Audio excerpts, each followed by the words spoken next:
चलो, I can see that people are still joining in. तो जब तक सब आते हैं, right, meanwhile I just introduce you to the speaker for today's session, right? So we have with us Mr. Suneet Kumbhat. Suneet is, as you can see on your screen, he's an alum from IIT Delhi and IIM Calcutta. He's also a 5-time CAT 100 percentiler, right? In fact, Suneet has the record for one of the highest percentage score in CAT, right? So I remember जब CAT का एक format अलग था, I think one of those years Suneet ended up scoring some 265 out of 300, right? Which to this date remains one of the highest percentage score in CAT, right? So I think if we are not excited by today's session, right, I think there is something wrong with us, because we have somebody who has done everything that we aspire to do, right? So he has cracked CAT, he has scored 100 percentile, went to IIM, has his own startup as well. जो भी again I think आप में से काफी लोगों का aspiration होगा कि हाँ भाई अपने भी आगे जाके एक अपना business करना चाहते हैं, ठीक है? So I don't think so there is anything that Suneet has not done, right, which we aspire to do. So I think all of us should be very, very excited to catch words of wisdom from Suneet, ठीक है? तो मैं आप सबसे request करूंगा कि कुछ चीजें ऐसी होंगी जो आपको शायद नोट डाउन करोगे, आपको शायद लाइफ भर काम आएंगी. ऐसे कुछ नगेट्स ऑफ विजडम आपको इस सेशन में मिल पाएंगे, right? So that would be my humble request. आपको if you want to ask some questions, ठीक है, just send that in the chat box, right? So some 500 odd people have joined till now. I am expecting few more people to join, ठीक है? तो मैं तो सुनीत से पूछूंगा ही. I am really excited for this session. मेरे दिमाग में कुछ सवाल हैं जो मेरे को सुनीत से पूछने हैं, ठीक है? बट आप अगर कोई स्पेसिफिक क्वेश्चन चाहते हो, right, send us the message in the chat box. मेरे को जो सवाल अच्छे लगे, ठीक है, तो मैं डेफिनेटली वो रिले करूंगा, राइट, सुनीत की तरफ. So I think with that, let's start with the session, right? Suneet, welcome, and first of all, thank you for choosing to spend time with us, right? I know it's very tough finding time late in the night. Okay, we are deeply grateful that from your busy schedule you found time to talk to our students, right? So Suneet, if you could just start your camera. Yes, Vipul, I'm trying to actually, but I think शायद आपने permission नहीं दिया हुआ है. एक second मैं दे देता हूँ अगर ऐसा कुछ है तो. Please try now. शायद अब होना चाहिए. Yes, अब हो रहा है. हाँ जी. Yes. Can you see me? Yes. I can see you, Sunil. I can see you. So Sunil, you as well, Vipul, and super generous introduction यार. मेरे आजू बाजू वाले लोग इतना नहीं सोचते मेरे बारे में. ठीक है, आपकी कभी जब भी आके शादी होती है कभी भी तो call me as a wingman. Actually, Vipul, I recently got married also, so. चलो कोई नहीं. तो सुनिए, पहला सवाल मैं आपसे ये पूछना चाह रहा हूँ कि चलो मैं ना एक काम करता हूँ, मैं ये स्क्रीन शेयरिंग बंद कर देता हूँ सो दैट आप सुनीत को ढंग से देख पाओ. हाँ, because yeah, I think सारे students यही बोल रहे कि they are not able to see. Yes. Are you guys able to see me now? I think you should be able to see. Yes. चलिए, बहुत ही बढ़िया. तो सुनीत, पहले स्टार्टिंग में कुछ अपने बचपन के बारे में बताइए, ठीक है? तो क्या आप पहले से ही एक प्रोडिजी रहे हैं या लाइफ में कोई ऐसा ट्रिगर इवेंट था which forced you to study harder and become the exceptional person that you have become today? ठीक है. So I'll tell you, I think very very interesting question, Vipul, because मैं हमेशा जब class वगैरह भी लेता हूँ स्टूडेंट से यही बोलता हूँ कि कोई भी कुछ भी कर सकता है. तो somewhat similar story for me as well, right? Childhood में आपने बोला जो दोनों चीजें बोली, दोनों ही aspects दिखाए थे. My mom still recounts, some places where, even as a 6-7-year-old, I was able to do math pretty fast. But I think was a very average student, to be very honest, in my primary education. कि school में मतलब ऐसा नहीं बहुत खराब, पर ऐसे 60 बच्चे होते थे क्लास में तो मेरा 20वां रैंक आता था, तो वैसा कुछ था. And I think in my third standard थोड़ा सा मेरे लाइफ में चेंज हो गया. I don't know how. Maybe first second में मॉम पढ़ाती थी मुझे, मॉम के साथ हमेशा रहता था. थर्ड स्टैंडर्ड में my mom went ahead for her PhD. So she is one of those women जिन्होंने मतलब बच्चे वगैरह होने के बाद and then she went to do her PhD. Somewhere inspiring था या फ्रीडम मिल गया, आई डोंट नो, बट मेरी पढ़ाई भी थोड़ी बेटर हो गई उसके बाद। टीचर वगैरह भी वो टाइम पे स्कूल में काफी सपोर्टिव मिल गई in my later half of my primary education, and वहां से I think things started becoming better, but was never a first ranker यार, मतलब क्लास में हमेशा ऐसे टॉप 3 में रहता था, पर फर्स्ट कभी इतना आया नहीं था। and CAT was actually the first time where I actually got like a first rank kind of a thing. वो भी एक हमेशा से एक सपना था, मतलब I remember again when I was in my school 8 9 10 standard में, तो यूं ही जब एग्जाम के रिजल्ट्स आते थे तो न्यूज़पेपर में नाम छपते थे लोगों के, तो हमेशा रहता था कि अपना भी नाम एक बार छपना चाहिए। तो बस लक ऐसा हो गया कि कैट में वो मौका मिल गया, सोचा नहीं था कि आ जाएंगे पर आ गए। तो ये है स्टोरी। बढ़िया, चलिए। तो सुनीत, आपने ग्रेजुएशन अपना आईआईटी से किया, तो क्या रीजन था to opt for an IIT, and how was your journey during the 4 years at IIT?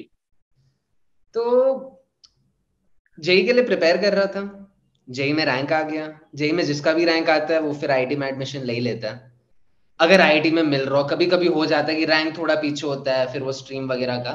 मेरा भी थोड़ा पीछे था, I wasn't getting a preferred stream. Generally people go to do computer science or an electrical. I personally wanted to do a mechanical engineering, but rank उतना अच्छा नहीं था, तो मुझे थोड़ा डिपार्टमेंट पे कॉम्प्रोमाइज करना पड़ा। बट जस्ट दी मेहनत जो की थी उधर तक पहुंचने की, और आईआईटी का जो एक्सपीरियंस के बारे में सुना था, जो टैग के बारे में, जो ब्रांड वैल्यू के बारे में सुना था, तो या आई डिसाइडेड कि यार ले लेते हैं आईआईटी में एडमिशन। आंख बंद करके एक छलांग मार दी, चलो देखेंगे क्या होता है। And during the 4 years it paid its dividends as well, right? So it was the first time I was away from my family, hostel में रहने का experience, उधर दोस्तों के साथ रहना, उधर बहुत सारी एक्टिविटीज होती है कैंपस पे। I was involved in a lot of cultural activities. ऐसे तो मैं बहुत shy और बहुत reserved childhood था मेरा, बट जब मैं आईआईटी में गया तो मैं पब्लिक स्पीकिंग करने लगा। उधर रैगिंग होती है तो रैगिंग दी, रैगिंग ली, मतलब अपने स्टाइल में, ऐसा नहीं कि जो चेतन भगत अपनी किताबों में लिखता है वैसी नहीं, बट डिसेंट वाली रैगिंग दी और इंटरेक्ट किया लोगों के साथ। म्यूजिक में इंटरेस्टेड था तो म्यूजिक में पार्टिसिपेट करता था, ड्रामेटिक्स करता था।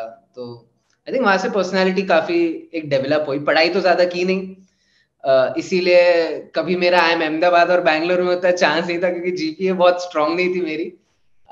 बट या did a lot of things post classes जाता था, जितना क्लासेस में सीखता था उतना सीख लेता था, फिर क्लास के बाद तो बाकी एक्टिविटीज में घुसा रहता था। As somebody who has 68 percentage in graduation, I can totally understand where you are coming from. हमारा भी कभी अहमदाबाद बैंगलोर का तो कभी चांस बना नहीं, तो ऐसे लोगों को फिर कैलकाटा ही जाना पड़ता है। आई एम कैलकाटा की भी एक इमेज बना दी है हम जैसे लोगों ने। पर कैलकाटा मोटिवेट करता है, कैलकाटा ऑलवेज मोटिवेट्स, एक हमेशा रहता है कि हाँ कैलकाटा जाएंगे। इनफैक्ट मैं बहुत बार ये भी सोचता हूँ कि कैलकाटा के साथ बाय चांस, मतलब चांस वैसे बहुत कम था, पर बाय चांस अहमदाबाद या बैंगलोर से एडमिशन कॉल आ जाता, मैं कई बार सोचता हूँ कि मैं क्या करता वो सिचुएशन में, would I have still gone for Calcutta और not. At least after doing my MBA I always feel कि कैलकाटा ही जाना चाहिए था, लक अच्छा है कि कैलकाटा ही पहुंचे। ट्रू। अच्छा, अभी फिर आपने इंजीनियरिंग की, देन सडनली मतलब क्या एमबीए के लिए क्या ट्रिगर था, राइट? क्या एपिफनी थी कि आपको लगा कि इंजीनियरिंग के बाद मेरे को एमबीए करना चाहिए? बिकॉज ये काफी मतलब लोगों को ऐसा सोसाइटी की तरफ से कि भाई जब तुम्हें मार्केटिंग ही करना था, सेल्स ही करना था, तो फिर तुमने इंजीनियरिंग क्यों की, अपनी डिग्री वेस्ट कर रहे हो। तो क्या कहना चाहोगे आप उस सोसाइटी के थॉट प्रोसेस के बारे में?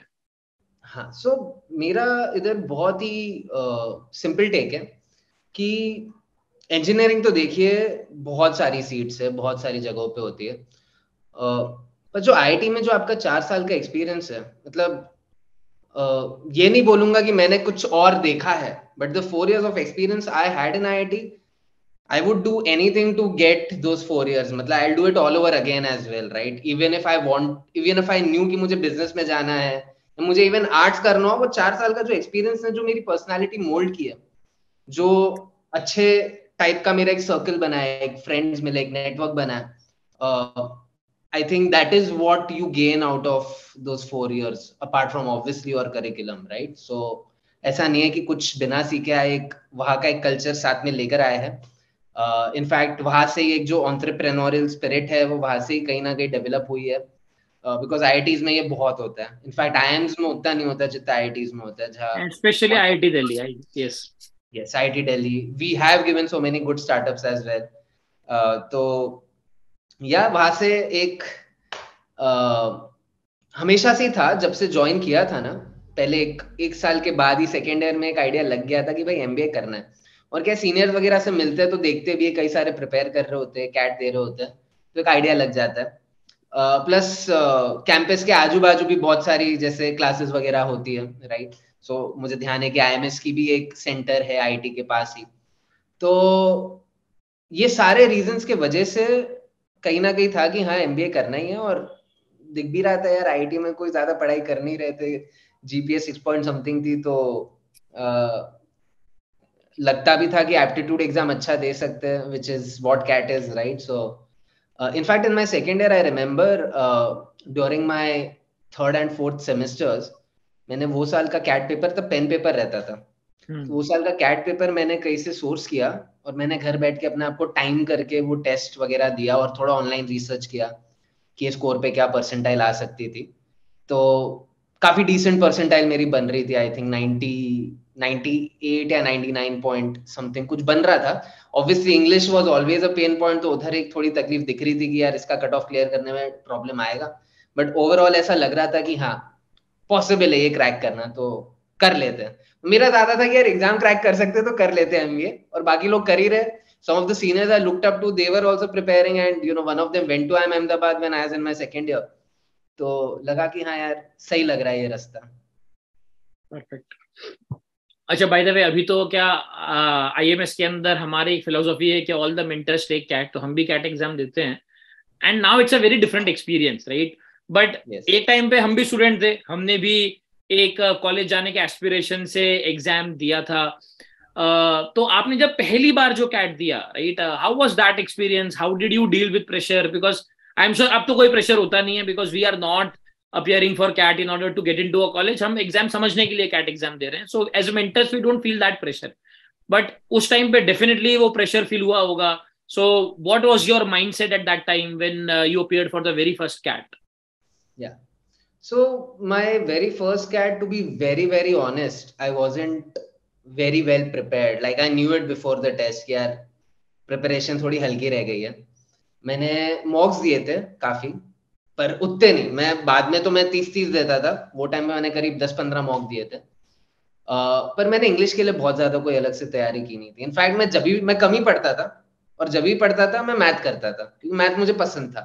मैं डीआई करता हूँ, एलआर करता हूँ, क्वांट्स करता हूँ, पर वर्बल मैं कर ही नहीं रहा था. साथ में मेरा फाइनल ईयर था इंजीनियरिंग का. फाइनल ईयर की मस्ती अलग चलती है, और हमारा कल्चरल फेस्ट था इनफैक्ट कैट से हफ्ते भर पहले.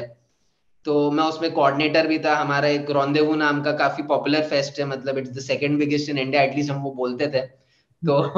तो उसमें मैं काफी बिजी था. और फिर वो खत्म होने के बाद हफ्ता भर जब बचा कैट को, मैंने बोला यार वर्बल तो बहुत लगते हैं, मतलब कि अच्छा चला गया तो अच्छे आ जाएंगे, कट ऑफ क्लियर हो जाएगा, पर अच्छा नहीं गया तो नहीं होगा. So it was a 50-50 kind of a thing कि वो दिन क्या होता है उसके ऊपर डिपेंड करेगा, right. So I left it to chance.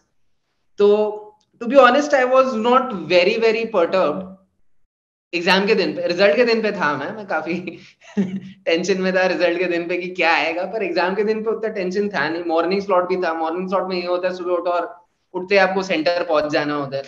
Plus मेरे साथ में मेरे हॉस्टल में कई सारे मेरे दोस्त रहते थे, उनका भी साथ में था, तो हम झुंड बना के निकले हुए थे सुबह. तो to be honest slightly casual था मैं, राइट. एंड कहीं ना कहीं उसका मुझे भरपाई भी करनी पड़ी. In the end all of those things turned out well, क्योंकि कुछ अटेम्प्ट बाद 100% आ गए. पर हाँ, इन माय फर्स्ट अटेम्प्ट वो टाइम पे हमारे तीनों सेक्शन के कट ऑफ्स अलग होते थे. अभी भी वही हो रहा है, पर बीच में जब 13 सेक्शन का एग्जाम हो गया था. हाँ, 13 to 17 या 18 तक वो दो सेक्शन में था. तो तब मेरे क्वांट्स और एलआरडीआई तो हो गए थे. ओवरऑल भी मेरे अच्छे परसेंटाइल थे. आई वाज 99.52 या 53. But my verbal was somewhere around 88 point something, which in those days wasn't good enough to clear the cutoffs for the top IIM. 90s plus. हाँ, mid 90, 93, 94 टाइप का cut off होता था. तो verbal के चक्कर में मुझे कोई भी आईएम से कॉल नहीं. इनफैक्ट वो टाइम जो न्यू आईएम्स भी रिसेंट आए थे तो उनके भी सेक्शनल कट ऑफ ज्यादा हाई होते थे, तो मुझे रिसेंट न्यू आईएम से भी एक भी कॉल नहीं आया था. तो that is how it all unfolded. Somewhere in between हमारे प्लेसमेंट्स भी हुए थे. मैंने यूई जहाँ नौकरी मिल गई मैंने ले ली. एक चेन्नई में कंपनी में, एनालिटिक्स कंपनी में नौकरी मिल गई थी. मैंने ले ली कि यार एमबीए करने जाना है, अच्छे आ ही जाएंगे ऐसे सोच के. फिर जिस दिन रिजल्ट आया उस दिन सारी कैलकुलेशन बैठनी शुरू हो गई कि कहाँ से कॉल आ सकता है, कहाँ से नहीं आएगा. One thing I was very clear with कि I wanted to go to one of the old IIMs only, preferably obviously ABC L. तो वैसा मेरा एक थॉट प्रोसेस था. आएगा तो कभी चांस मेरा बैठता ही नहीं क्योंकि उनको सब 90 प्लस चाहिए होता है. तो पता था कि मुश्किल है कि कहीं भी कुछ होगा. तो I was just making piece कि अब चेन्नई जाके नौकरी करेंगे और 1 साल बाद वापस एग्जाम देंगे. There is मतलब quite a few parallels between your story and mine. और मैं बच्चों को भी बताना चाहूंगा कि देखो आप कितने भी टैलेंटेड हो, आप प्रिपेयर नहीं करोगे ना ढंग से, आप किसी भी चीज को कैजुअली लोगे तो नहीं होगा, राइट. तो मेरा भी फर्स्ट अटेम्प्ट में quite a similar story. I ended up with the overall percentile of 99.12, right. आज मेरे को अच्छे से याद है. इनफैक्ट वही एक परसेंटाइल है जो मेरे को अच्छे से याद है, बाकी मैं सब भूल गया हूँ. तो मेरे पहले कैट में 99.12 आए थे विद द 66 इन वर्बल, ठीक है. एंड ऑब्वियसली विद दैट, ये मैं बात कर रहा हूँ 2009 की, कोई आईएम का कॉल नहीं, कुछ भी नहीं, ठीक है. And I also made similar errors जहां पे हमें लगा कि भाई ठीक है, मतलब देख लेंगे वर्बल का तो उसी दिन. अपना जो भी वीकर एरिया है, और ऐसा नहीं कि अपने को पता नहीं होता, वो हमें पहले दिन से ही पता होता है, ठीक है. तो सुनीत को भी पहले दिन से ही पता था. Before even he started preparing for CAT he knew verbal is the weaker area, right. I knew verbal is the weakest area of mind, ठीक है. तो उसके लिए प्रॉब्ली जितना रीडिंग करना चाहिए था, राइट, उतना शायद नहीं किया. जितने मॉक देने चाहिए थे उतने मॉक नहीं दिए. जितना डिटेल एनालिसिस करना चाहिए था, जितनी और प्रैक्टिस करनी चाहिए थी, वो नहीं की. तो कभी भी ऐसा होगा, राइट, तो we will not be able to do justice. Obviously बात है कि अगर आप में टैलेंट है, सूनर और later things do work out, right. So I was also lucky enough के बाद में मैंने दोबारा कैट दिया, सारे सेक्शनल भी क्लियर हो गए, आईएम कैलकाटा का कॉलेज भी कन्वर्ट कर लिया. तो टैलेंट है, ठीक है, तो चीजें तो हो ही जाएंगी. But why to delay things, right. अपने क्यों 1-2 साल लात खा के ही सीखने का नहीं. आप हमारी गलती से सीखो, राइट. हम अपना एक्सपीरियंस आपके साथ इतना ब्लेटेंटली शेयर कर रहे हैं कि हाँ भाई हमने गलती की, आप मत करो, राइट. वो सेम गलतियां आप ना करें, राइट. कमिंग बैक, तो सुनीत, आई एम कैलकाटा, फिर सेकेंड अटेम्प्ट में आपका आई एम कैलकाटा हुआ, राइट. नहीं, 4 अटेम्प्ट लगे मुझे. अच्छा, फोर्थ अटेम्प्ट में. तो क्या हुआ कि एग्जाम देते देते मुझे फिलोसफी भी समझी एमबीए होता क्या है, तो मैं उस मामले में भी सीरियस होता गया कि हाँ अब तो मुझे करना है, मुझे बिजनेस करना है लाइफ में, तो मुझे सीखना है कि बिजनेस कैसे करते हैं. बढ़िया. My second attempt I did well. This was CAT 2011, तो मैं आपसे ज्यादा आगे पीछे नहीं हूँ. कैट 2011 में I scored I pulled up my socks. मैंने वर्बल एबिलिटी सब अच्छे से प्रिपेयर कर लिया ये टाइम. तो एक हमेशा मेरा भी ये रहता था कि भाई जो वीकर सेक्शन है, इंश्योर कि कोई भी दिन हो, जितना भी बैड लक हो, आप कट ऑफ क्लियर कर लो, right. So in my second attempt, and फायदा ये भी हो गया था विपुल, वो साल से 2 सेक्शन हो गए थे, तो वर्बल के साथ एलआर भी हो गया था और क्वांट्स के साथ डीआई हो गया था. तो I cleared both the sections overall, 99.84 percentile. Got calls from Calcutta and Lucknow. This time I screwed up my interviews. मेरा लखनऊ तो बहुत ही खराब था. वो पहले दिन ही था, मैं उतना प्रिपेयर हो ही नहीं पाया था. कैलकाटा के लिए भी क्या है ना, it was my first interview process पिछले साल, क्योंकि और कोई कॉलेज में अप्लाई किया नहीं, कोई इंटरव्यू दिया नहीं. तो although I tried, but again now that I look back and see, तो वो थोड़ा सुपरफिशियल अटेम्प्ट लग रहा है मुझे कि यू नो उतने ढंग से प्रिपेयर नहीं किया. मॉक्स दिए पर सिर्फ मॉक्स ही दिए, अलग से बैठ के बहुत ज्यादा सोचा नहीं कि इंटरव्यू में क्या बोलना है. कैलकाटा का इंटरव्यू बहुत ही फिलोसफिकल लाइन पे ले गया, हैप्पीनेस की बात करने लग गया. I still remember the professor who took the interview. She is now very good, you know, she is obviously she taught us and you know is almost like a friend right now.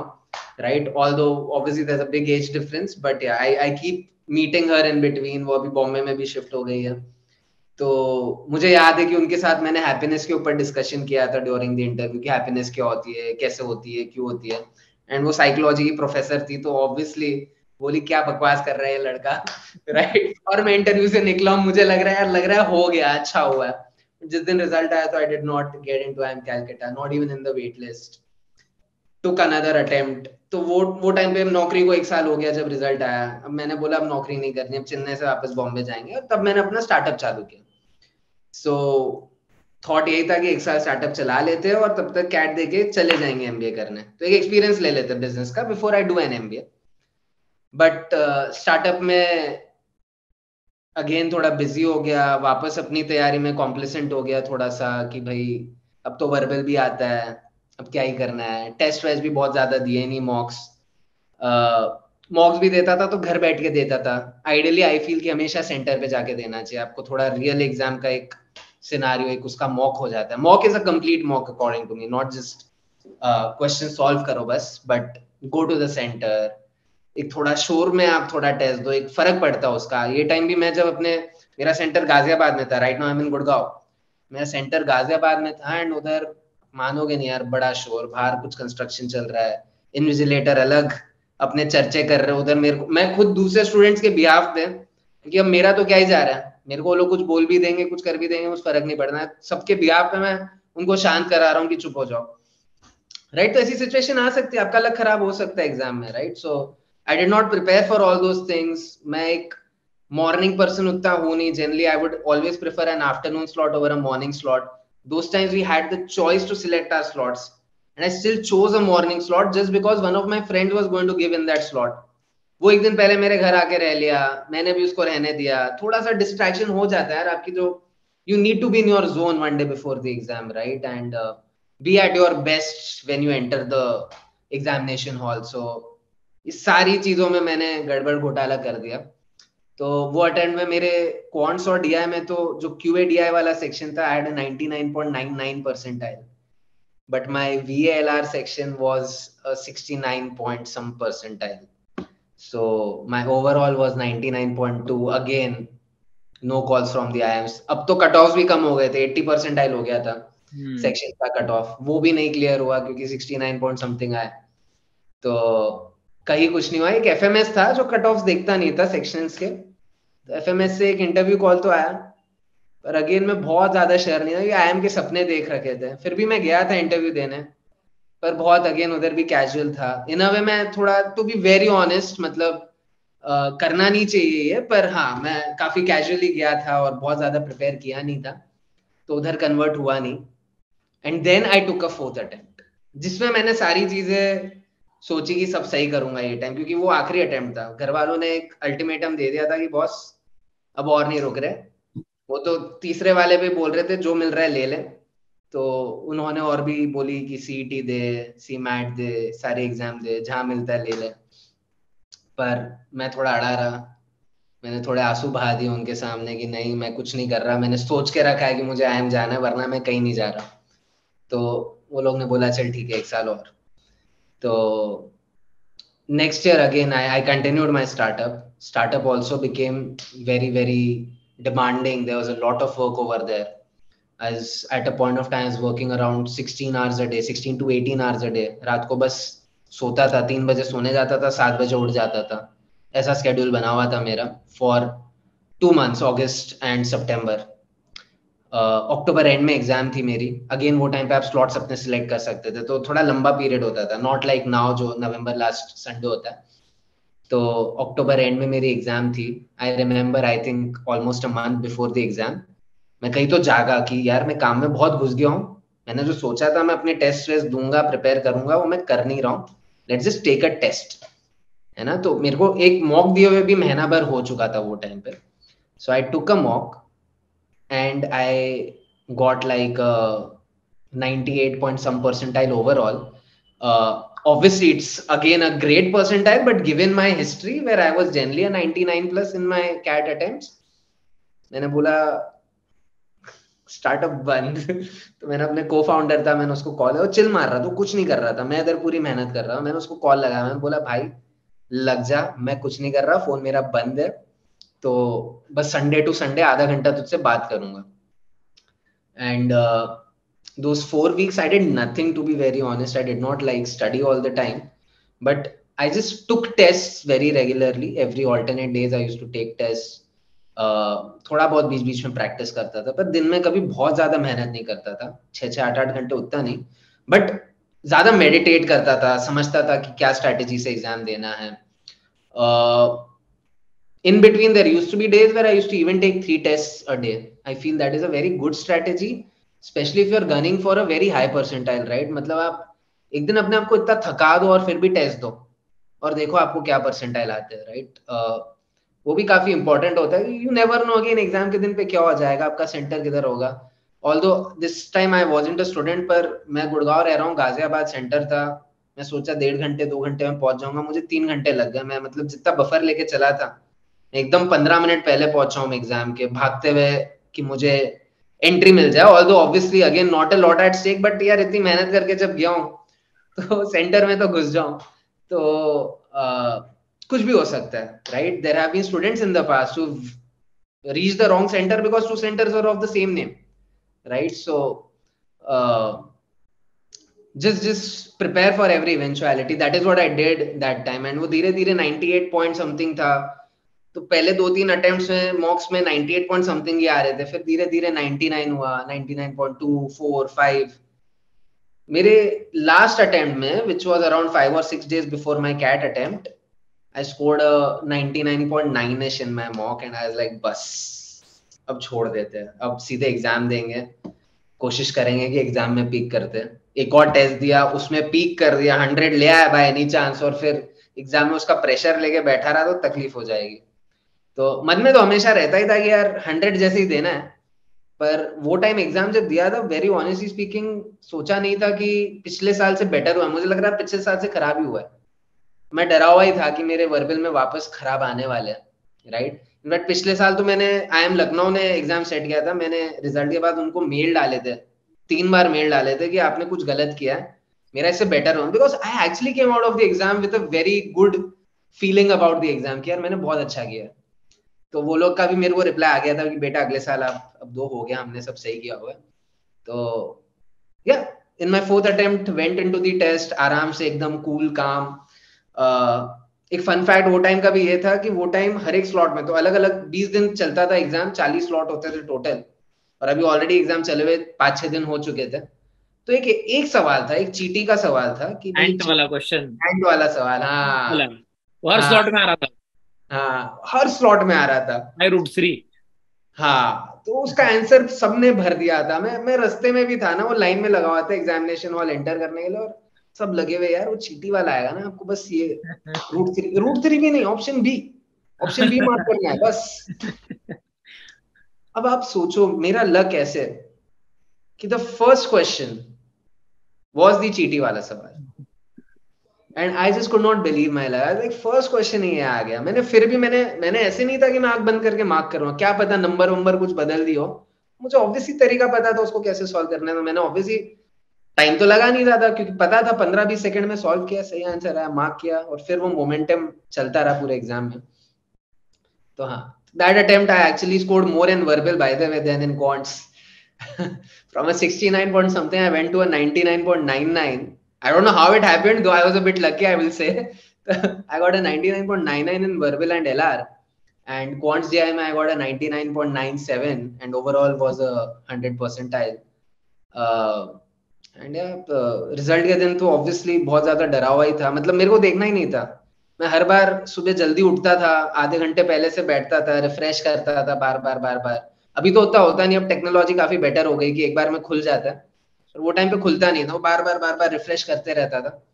This time I woke up आधे घंटे बाद result आने के, and very groggy, didn't want to check the result. Reluctantly मैंने अपना laptop खोला और मैंने साइट खोली, और मुझे लगा अभी 10 बार तो रिफ्रेश करना पड़ेगा। वो एक ही एंट्री में घुस गया अंदर। जब वो घुस गया तो मेरी आंखें खुल गई कि यार ये तो रिजल्ट आ गया सामने। मैं 15 मिनट सोच रहा था कि थोड़ा आराम करूंगा फिर देखूंगा, I scroll down and I see कि यार 100 लिखा हुआ है. I like वापस ऊपर जाते हैं, ऊपर गया वापस नीचे आया 100 है, बाहर निकला वापस लॉग इन किया वापस खोला 100 है. अब मैं श्योर था कि भाई अब तो 100 है. तो इधर उधर फिर भागने लगा, लोगों को बताने लगा. I was at my grandmom's place, so she was all alone, so me and my cousin had gone over there. तो वो भी सो रहा था बेचारा, उसको मैं गले लगा रहा हूँ, उठा रहा हूँ कि उठ उठ उठ भाई मेरा रिजल्ट आ गया. मेरी नानी मतलब जिनको मैं माँ बोलता हूँ, तो उनके पास घूम रहा हूँ, नाच रहा हूँ, घर पे कॉल लगा रहा हूँ मॉम को, डैड को. काफी सही दिन था. was a pretty amazing day. I don't think any of the other 100 percentiles can beat that one, which came when it mattered the most. Absolutely, first time की बात अलग होती है. तो अभी ये सुरीत ने जो बात बोली उसमें मैं बच्चों आपको ना 2 की टेक अवे बोलूंगा. पहला जो बोला कि B prepared for the worst case scenario. ठीक है, मेरा वर्स्ट केस सिनेरियो एग्जाम का क्या रहा है, कैट होता है अभी नवंबर के आखिरी संडे को, right, that has been the trend, और मैरिज सीजन ना स्टार्ट हो जाता है. माय वर्स्ट एक्सपीरियंस वाज कि मैं आरसी पढ़ रहा हूँ और बाजू में एक शादी का एक बारात निकल रही है और पटाखे फूट रहे हैं और ढोल बज रहे हैं. ठीक है, आजा आजा दिल निचोड़े गाना चल रहा है. मैं आरसी पढ़ने की ट्राई कर रहा हूँ एक फिलोसॉफी का, और बाजू में मतलब दिल निचोड़े जा रहे हैं. ठीक है, and it was happens when you do your weaker section, हाँ. हाँ, कॉन्स वॉन्ट्स ठीक है, हमें आता है, कर लेंगे, शोर में भी चलेगा. वर्बल में इतना दिमाग लगा के पढ़ना है और इधर गाने बज रहे हैं, डिफिकल्ट होता है. एग्जैक्टली तो पहले तो वर्स्ट केस के लिए तैयार रहो, राइट. अपनी तैयारी ऐसी होनी चाहिए कि we should be prepared for any eventuality. Computer खराब हो जाएगा, आपका माउस बहुत स्मूथ नहीं है, ठीक है, वो एक्स्ट्रा 2 सेकंड ले रहा है. ठीक है, आपके बाजू वाले ने वॉमिट कर दी. ठीक है, ये सारी चीजें मैंने देखी हुई हैं, राइट. ये सारे वियर्ड एक्सपीरियंसेस मैं आपको बता रहा हूँ कि I have seen over the past 12 years. ठीक है, so be prepared for the worst case scenario. दूसरी चीज मैं आपको बोलूंगा कि you make your own luck, right. तो वो एंट वाला क्वेश्चन पहला आना, वो एंट वाला क्वेश्चन काफी पॉपुलर था. तो द मोमेंट ही सेड कि एक एंट वाला क्वेश्चन, आई न्यू कि हाँ ये था. हमने भी अपने सारे बच्चों को बोल दिया था कि ये आंसर है. ठीक है, बट ऐसा नहीं था कि वो हर स्लॉट में आ रहा था और सबका पहले ही आ रहा था. ठीक है, तो एक एक होता है ना कि you look for signs, right. On that day you just look for omens, and that was probably a great omen for Suneet के भाई वो पहला सवाल आया और एक मोमेंटम बनते गया. But I still believe you make your own luck, right. So preparation के साथ ही होता है. तैयारी नहीं करोगे फिर तो कोई आपके एंड एंड कोई आपका साथ नहीं देने वाली है. ठीक है, तो prepare, right, give absolute best. ठीक है. So one thing I'd like to add to this, where you say you make your own luck, 100% aligned. In fact, that is what my advice will be to all of you, ki prepare as if that day is going to be your least lucky day, and you are always going to then succeed, because if you can succeed on your least lucky day, तो कैसा भी दिन हो आपका exam पार होना ही है, right? So that is the attitude with which you should prepare and go into the examination. Perfect. So tell us something about your startup, right? Kasakai, if I am pronouncing the name correctly. Perfect. So how's Kasakai going? How did your MBA from IIM Calcutta help after? आपने starting में startup कर दिया था, तो MBA के बाद आप अपने स्टार्टअप को कैसे देख पाए जो शायद प्रॉब्ली विदाउट MBA वो पर्सपेक्टिव नहीं ला पा रहे थे?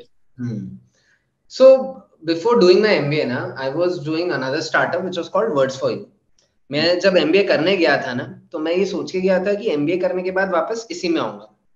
But while doing my MBA, I felt कि यार थोड़ा सा I am, early, and at the same time, it required huge marketing efforts, right? So somewhere I wasn't very sure कि यार अभी मुझे वो करना चाहिए.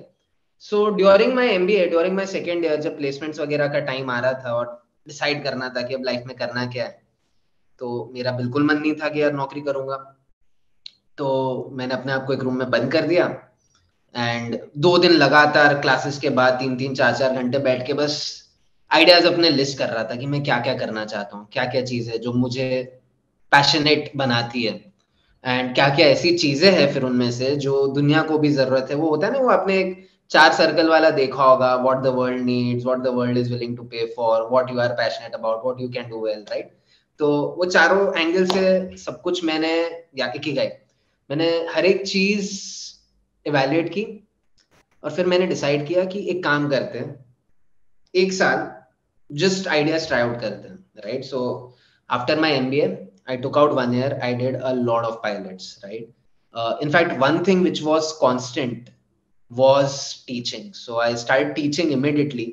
In fact, जब मैं MBA कर रहा था मेरे फर्स्ट ईयर में मुझे किसी ने चैलेंज दे दिया कि 100% ये सारी चीजें फ्लुक है कि तू अब वापस जाएगा तो तेरे 97% भी नहीं आएंगे। तो मैंने बोला, और मेरा एक और दोस्त है ऐसे ही, तो हम दोनों ने थोड़ा वैसे ही मजे मजे में कैट की बात कर रहे हैं, हमने कैट के लिए रजिस्टर कर लिया कि चल जाएंगे, देंगे एक बार वापस टेस्ट। तो वो साल जब दिया था एंड विदाउट प्रेशर दिया obviously, so it was very different. And that year obviously without any prep और एनीथिंग, पढ़ा भी नहीं रहा था तो कुछ ऐसे चीजें देखी भी नहीं थी। I scored a 99.98 percentile and that actually was the point of time जब मुझे लगा कि यार ये तो काफी नेचुरल हो गया अब और मैं पढ़ा सकता हूँ। पढ़ाने के लिए दो चीज चाहिए होती है, एक सब्जेक्ट नॉलेज और एक आपको कनेक्ट चाहिए होता है स्टूडेंट्स के साथ। सब्जेक्ट नॉलेज तो है, कनेक्ट होपफुली बन जाएगा, अच्छा रहेगा। तो करके मैंने पढ़ाना शुरू किया। इनफैक्ट IMS में ही मैं पढ़ा रहा था in Mumbai. So that was one constant thing and the other idea that I had, I was trying, amongst which one of them was Kasakai. So Kasakai Mumbai is basically an experience curation platform, right? So what we try to do is we try to curate different experiences for the youth in the city of Mumbai, and now we are trying to do it in other cities as well. In fact, हमने गुजरात में भी, बड़ौदा वगैरह में भी, अहमदाबाद वगैरह में भी एक दो कुछ events कोशिश की है. So what we try to do is we try to form communities of people around their hobbies and interests and try curating experiences for those communities. ठीक है, तो एग्जाम्पल जैसे मैं दूं तो अगर मान लीजिए कि आपको क्रिकेट देखना पसंद है, मान लीजिए इंडिया पाकिस्तान का मैच हो रहा है, तो मैं बोलूंगा यार आप घर बैठ के देखो, ऑब्वियसली बहुत मजा आएगा, पर एक काम करो, अपने दोस्तों को ले आओ, एक बड़ी जगह मैंने अरेंज की हुई है, बड़ी सारी स्क्रीन लगाई है, ढोल वोल रखे हुए हैं, तो फन होगा, पार्टी होगी, डांस वांस होगा, नाचेंगे गाएंगे, चीयर करेंगे और 1000 लोग साथ में मैच देखेंगे, राइट? तो एक एक्सपीरियंस हम एनहांस कर रहे हैं लोगों का when they do anything around their hobbies, right? So could be sports, could be arts, could be things like reading or discussions, right? So ऐसे हम छोटे से बड़े, from events where there are only 2 people to events where there are 2000 people, right? So doing all the things across the board, and started in 2017, so it's been almost now 6 years complete होने आए हैं, and it's been quite a journey. We've done like more than I think currently 6-7,000 events का count होगा, क्योंकि छोटे events हमारे वैसे नहीं है कि हम बहुत बड़े बड़े concerts वगैरह कर रहे हैं जो महीने में 1-2 भी कर लिए तो मजा आ जाए. So we are doing small events, concert type के भी एक आधे event किए हुए हैं, but हाँ ये सारी चीजें, and now we are in multiple cities across the country. इसके अलावा एक chat में भी किसी ने लिखा था, there is another startup which I am associated with, not as a founder though, but as a founding team member. So while the lockdown was on, हमारा Kasakai थोड़ा सा ऑनलाइन मोड पे हमको पिवट करना पड़ा था, एंड जब lockdown बंद हो रहा था, खुल रहा था, first wave, second wave, third wave, तो वो टाइम पे एक बहुत इंटरेस्टिंग मुझे ऑफर आया. मेरे एक सीनियर है, आई एम कैलकाटा के, 2 साल सीनियर थे, सचिन गुप्ता नाम से. तो he had started this startup called Probo. Probo comes from the word probability, and जब से वो मुझे जानते हैं तब से उनका था कि भाई तू मैथ, कैट, एप्टीट्यूड और मैं प्रोबेबिलिटी पे. सो उनका बहुत ही एक अलग कॉन्सेप्ट है, राइट? तो वो ट्रेडर है, बहुत बड़े ट्रेडर है, उन्होंने फ्यूचर फर्स्ट वगैरह में भी काम किया अपने इंजीनियरिंग के बाद. ट्रेडिंग फैमिली से, पिताजी उनके ट्रेडिंग कर रहे हैं पिछले पता नहीं कितने साल, 75 से वो बोल रहे हैं, मतलब 50 साल होने आ गए. तो he is a trader and he's always had this idea that I want to get something like an opinion trading going, right? तो अब ओपिनियन ट्रेडिंग क्या होता है ना, कि एक पंगा ये है कि ये काफी आपके जो बेटिंग वगैरह है ना उसके काफी सिमिलर चीजें हो जाती है, क्योंकि आप फ्यूचर इवेंट्स पे आप लोगों के ओपिनियन जानना चाह रहे हो और आप चाह रहे हो कि वो एक बेट लगाए या वो एक पैसा लगाए, right? But what we are doing is we are building it as a trading platform. इसमें ये हो जाता है कि आपको buy, sell, exit, stop loss, ये सारी चीजें दे रहे हैं हम, राइट? सो हम लोगों को बेसिकली चाह रहे हैं कि हम एक ट्रेडिंग में एक रेवोल्यूशन लाए और लोगों को ट्रेडिंग सिखाए through their opinions. So I have been working on this as well over the last 1.5 years now and it's been going pretty good. एक इंटेंशन ये भी था कि यार इधर क्योंकि एक ऑलरेडी ये फ्लरिशिंग स्टार्टअप था, इधर कई सारी फंडिंग्स वगैरह भी मिली हुई है, बड़े बड़े लोगों की पैकिंग है। सो आई थॉट कि यार काफी सही रहेगा, इधर भी सीखने मिलेगा कि एक कैसे आप एक 25-30 लोगों के स्टार्टअप से कैसे आप 200-250 की एक कंपनी बनाओगे और फिर ऑब्वियसली उससे भी और आगे ग्रो करते रहोगे। So these are the two hats that I'm managing right now, right? So the trading startup Vishal is Probo, and over there I manage half of the business. At the same time एक promise जिससे मैं आया था, क्योंकि मैंने life में कभी trading की नहीं थी, तो मुझे पहले ट्रेडिंग सीखनी पड़ेगी, फिर मैं अपनी प्रोबेबिलिटी वगैरह सब लगाऊंगा। अब मेरा जो टीचिंग बैकग्राउंड है, मेरा जो एप्टीट्यूड वाला बैकग्राउंड है, वो यूज करके in fact I am making a course on trading over here. So very soon you'll have a course on trading on Provo, which you can uh, uh, learn from and start trading yourselves as well, right? So that is what I have been doing. Wonderful wonderful. मैं बच्चों को भी एक advice दूंगा, right. आप में से कोई भी लोग हैं जो हैं, राइट, स्टार्टअप करना चाहते हैं, आगे जाके बिजनेस करना चाहते हैं, पहली चीज तो do internship under people like Sumit, right? So before you jump the gun, right, up try to pick as many brains as you can, right? And nothing like actually working in a startup environment. आप देख लो, is it for you, right? Because frankly it is not for everyone, right? ये सुनने में अच्छा लगता है, financial independence और 35 की उम्र में रिटायर हो गए और घूम रहे हैं, मतलब बिजनेस क्लास में ट्रैवल कर रहे हैं, ये सब, राइट, फैंसी है सुनने में, but it is not for everyone. काफी लोग ऐसे होते हैं जिनको एक फैमिली लाइफ बैलेंस चाहिए। There is no balance. अगर आपको एक स्टार्टअप का फाउंडर बनना है और सक्सेसफुल, राइट, स्टार्टअप का फाउंडर बनना है, आप चाहते हो कि आप series A, series B, series C जाओ, इट्स अ टास्क, ठीक है। दूसरी चीज, आप कोई भी बिजनेस स्टार्ट करते हो, प्लीज इंश्योर के जो उसका टोटल एड्रेसेबल मार्केट है वो बड़ा होना चाहिए, ठीक है। बिकॉज तभी आप खुद को वो मोटिवेट कर पाओगे। पोटेंशियल अपसाइड बहुत होना चाहिए, डाउन साइड तो पता ही है हमें क्या हो जाएगा, राइट। आपने जो भी इन्वेस्टमेंट किया है, जो भी समय डाला है, वो जीरो हो गया, right, that is the down side, ठीक है। बट अपसाइड काफी ज्यादा होना चाहिए। ऐसा नहीं होना चाहिए कि even if you become successful तो उसके बाद भी 4 या 5 साल बाद आपको लगेगा अरे यार अब कुछ और करना पड़ेगा, ठीक है, हो गया पर ठीक है, now what.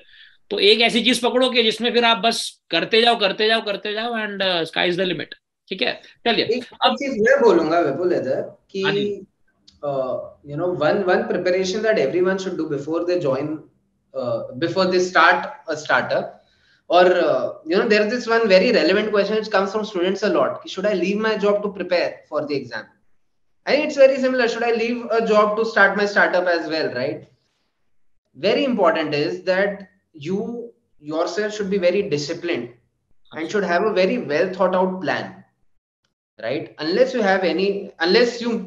you miss even one of these, do not take the risk of leaving a job which is paying you your bread and everything, right? So ये दो चीज मेरे हिसाब से बहुत इंपॉर्टेंट है। आई थिंक आइडियाज का worth zero होता है, आइडिया को आपको एग्जीक्यूट करना होता है, उसके लिए आपको एक प्लान चाहिए एंड आपको डिसिप्लिन चाहिए। प्लान तो चलो ठीक है, आप बना भी लो, डिसिप्लिन नहीं होगी, आप नहीं करोगे ढंग से तो तकलीफ होने वाली है, right? So in anything that you do in your life, these are two things that you have to take care of, and this even goes for your preparation, right? If let's say you're preparing without a job, you should put yourself under more pressure, I would say, right? कि आपको अब तो you have to make amends to what you're losing out as well. Because in a job, at least the experience, money चलो छोड़ो, bread butter छोड़ो, but जो experience भी मिलता है वो अच्छा experience होता है। It's a rich experience that you get. So, yeah. और एक और सबको थोड़ा इंस्पायर करने के लिए थोड़ा एक एक्स्ट्रा कैट के पीछे थोड़ी मेहनत डालो। तो अगेन मैंने भी काफी फंड रेजिंग का काम खुद किया है, स्ट्रगल किए उसके पीछे, और मैं आपको फैक्ट बता रहा हूँ कि fund raising, I am not saying it will become a cake walk, but it will become easy if you go to a top 3 IIM, ठीक है। Compared to, let's say, doing your MBA from a very ordinary college or not having a great either a company, right, or a college on your CV, right? या तो फिर आप बहुत अच्छी company में already काम करो, आपका नेटवर्क बन गया है, ठीक है, आप ऑलरेडी इन्वेस्टमेंट बैंकर्स को जानते हो, इन्वेस्टर्स को जानते हो, या आपके पास एक कॉलेज का ब्रांड है, ठीक है। मेरा दोस्त है IIMA पास आउट, तो वही बता रहा था कि भाई IIMA का सबसे बड़ा एडवांटेज यही है कि मैं किसी को VC को मेल डालता हूँ, उसके मेल का रिप्लाई जरूर आता है, फंडिंग दे ना दे, ठीक है, बट वो मेल पढ़ेगा जरूर, रिप्लाई जरूर करेगा। ये शायद मैं किसी और कॉलेज में जाता तो शायद ये एडवांटेज ना मिलता, ठीक है। तो थोड़ा अपना बेस्ट देने की ट्राई करो, जितने अच्छे कॉलेज जाओगे उतना अच्छा। अच्छा, यहाँ से अब हमारा कॉन्वर्जेशन अब सिर्फ कैट की तरफ जाएगा, राइट। तो जिनको कैट की बातें सुननी थी, राइट, एकदम चौकन्ना हो जाए, right. Now we'll be talking about only about the exam. तो Sunit, there is one question that I wanted to ask you for a very very long time, and मैंने आपको पूछा नहीं, मैंने आपको टेक्स्ट से भी नहीं पूछा, because I was waiting for this opportunity. ठीक है। तो इस साल ना मेरा भी कैट का स्लॉट 3 एग्जाम था, राइट। एंड जोजे स्क्रैबलर is a good friend of mine. तो जैसे ही जोजे का भी स्लॉट 3 था, स्क्रैबलर का भी। बाय द वे, आप में से जितने लोग हैं जो स्क्रैबलर को नहीं जानते, I think he is, along with Sunit, I'll say these are the two greatest people in the industry right now, ठीक है। तो Jose is a very very kind of you people, but yeah, I don't think that is the case. And Jose is 11 time 100 परसेंटाइलर, ठीक है। 11 बार 100 percentile आ चुका है जोसे। जोसे को भी कभी लाने की ट्राई करेंगे, it's not very easy to get him, ठीक है। तो What is जो, it? हाँ जोसे के साथ मैं डिस्कशन कर रहा था एग्जाम देने के बाद, एंड आई वाज आस्किंग के कैसा गया, and he was like I screwed up DILR, ठीक है। And he screw up, you understand, right. तो he ended up scoring probably 34 marks DLR के अंदर, right. And for him that was a screw up in slot 3। ना slot 3 बच्चों इस साल का सबसे टफ था, DLR की बात करूं तो, राइट। DLR पर से स्लॉट 3 में सबसे टफ था, एंड आई स्कोर्ड सम 24 या 25 मार्क्स इन DLR, ठीक है। तो हम दोनों को ऐसा लगा यार ये बहुत ही डिफिकल्ट पेपर आया था। एंड फिर उसने मेरे को बताया कि सुनीत की 57 है, ठीक है। सेम स्लॉट में, स्लॉट 3 में Sunit is scoring 57। I lost my mind for a while, right? And I thought कि कैसे पॉसिबल है। 57 का मतलब आपने सारे सेट कर दिए, ठीक है, इतने डिफिकल्ट पेपर में जहां पे मतलब 2 करने में हम स्ट्रगल कर रहे थे।